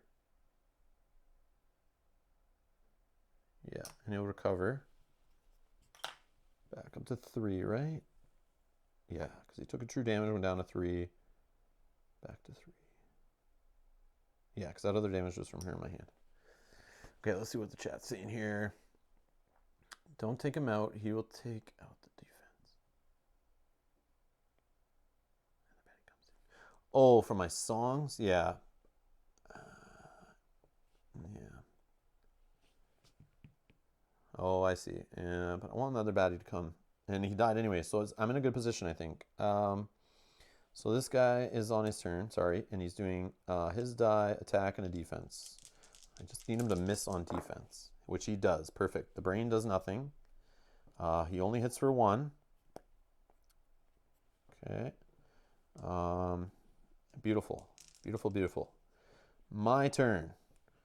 He's at 3 health. Yeah, I did look out on the baddie. That's 100%. I knew that was a huge risk, but I didn't want his mischief hitting. I mean, I got the defense, right? But I'm knowing my luck. I could have missed on the defense and not had anything, and then the mischief would knock away a die. And I was just worried about losing one of my songs. And then I was worried about other mischief guys coming, and then they'd take away my next song. And then, like, I'm just in that bad position. Or losing defense dice before the boss hits me with blind strike. I don't need that either. Mischief really could tank me, I think. All right. So, my turn, right? Yes. Song time. There's no 1-point baddie on the board. That kind of sucks, but I got to do it. So because we'll get prepared when one does come out, if that is the case. Unless I just say screw it. Well, I can still roll all attack.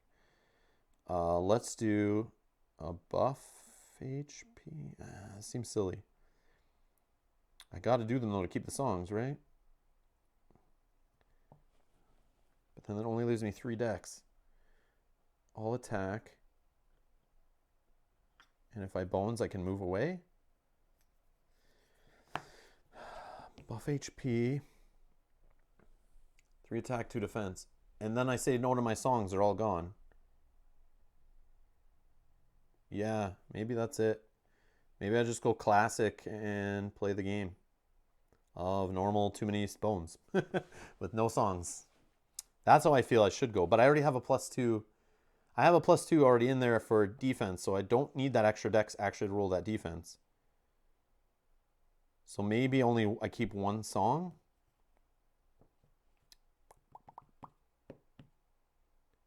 But I know that buff HP though. That's like an armor. You're because you said kill him, Alexander. Your message got blocked. I have to approve it. That's funny. You've been detected by YouTube as a terrorist. Kill him. All right. Let's see here. Roll 3 attack. I'm definitely rolling 3 attack. That is not the question. The question is whether I keep both songs and then I get an extra dex just to roll a defense and it maybe increase my odds of getting a bone for some extra damage off this. I know I'm doing all this calculation and it's probably done. Even if I roll the 3 and I miss on one, at least I'll do a damage. But yeah, I just need 3 to kill him. Keep songs. All right, we're keeping the songs. Yeah. I really only need to do 2 damage because of fatigues coming up. I totally did not calculate that in. So should I get risky and roll the defense too? No, let's do it. We're going to kill him. But do I have to clear the queue still? Is George watching? If he's not watching, we won't clear the queue. Oh, see, look at this bad crap. Bad crap. So 1. Stupid, stupid bones. Now they come. But I'll spend 1. This is the problem. So I could spend 1 to damage him. He dies in the fatigues, which is probably the right way to do it. Or I move away. I gotta do the damage. So I'll spend a bone. What is the 3rd vamp on the healing song? It is, or the 3rd section is it's just another buff. That's why I don't keep going up on it. I could get eventually to 2 buff, but like the time I do that, I might as well just sit and dance at the 1 buff and vamp, 1 buff and vamp. I don't know. Yeah, it's not the greatest. It's not the best healing one. I like the other one that goes heal and the recovery, I think, because it all is party on the first 4 faces. Okay, so yeah, I spent a bone. I'll do damage to him. Takes him down to 1. Okay, that's the end. A new guy comes in. Yeah, blind strike and dodge. Comes in at 2. Tries to go to lane 2. Instead goes to lane 3. Bottom of the queue. Then true damage happens. Kills the boss. Beautiful. That's gone. And then I take a HP true damage. Okay. And I got to clear the queue, right? I got to do it. Of course, there's only 1 pointers left. All right. So my turn. I can't add more guys. Yeah. So my turn.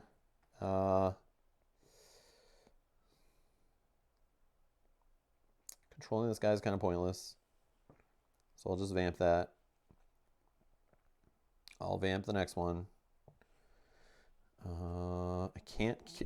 Oh, I could kill him on the backup. I'm not going to move. Let's just roll a defense. Actually, I might move because I want to do bones.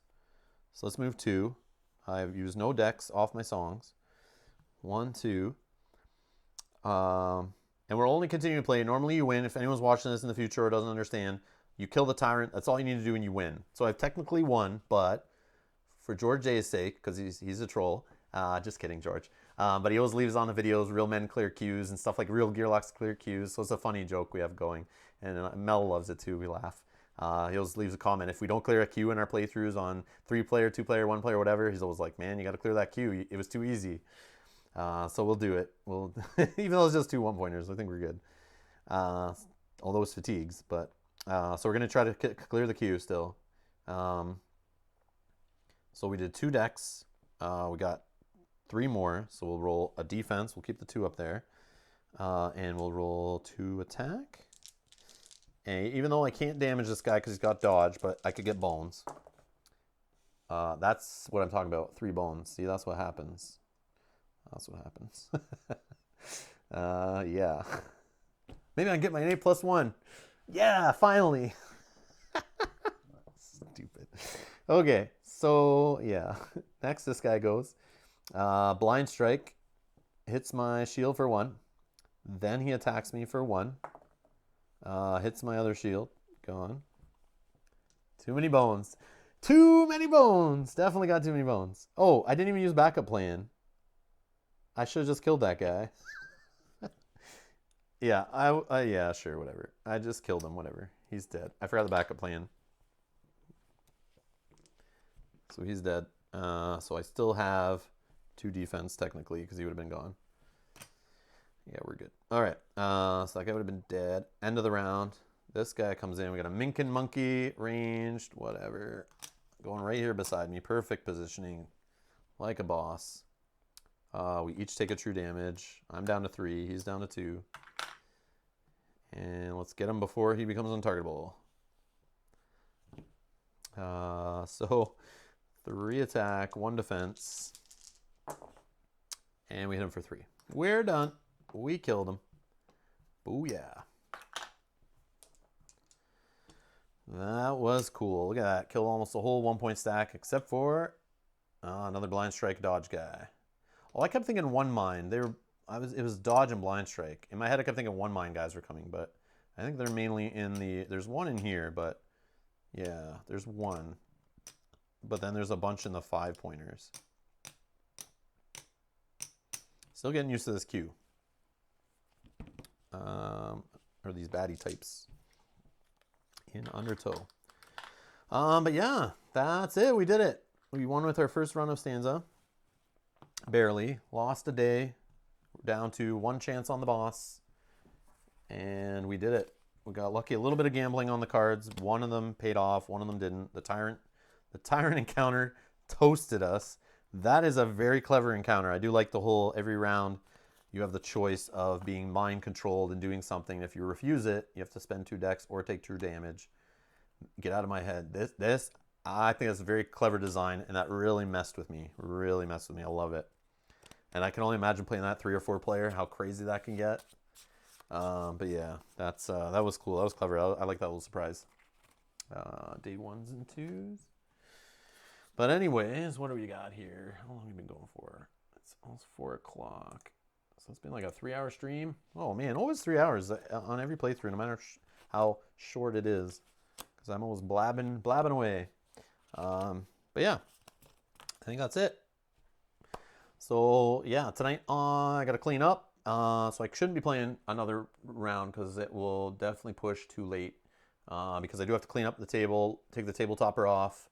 There's a tabletopper on it right now covering up Tainted Grail, which we're in the middle of filming. We filmed an episode halfway through chapter 6. We're going to continue that tonight and then post that video later. So that won't be live. And yes, John, definitely enjoying Undertow. I like Stanza. She's very interesting. I just wish I got more songs going there or went a different path. So I'm looking forward to playing her again tomorrow. I'll probably stream her in a campaign. So I think I'm doing Stanza tomorrow, Friday, super long stream. We'll start at probably 9 or 10 a.m. Eastern time.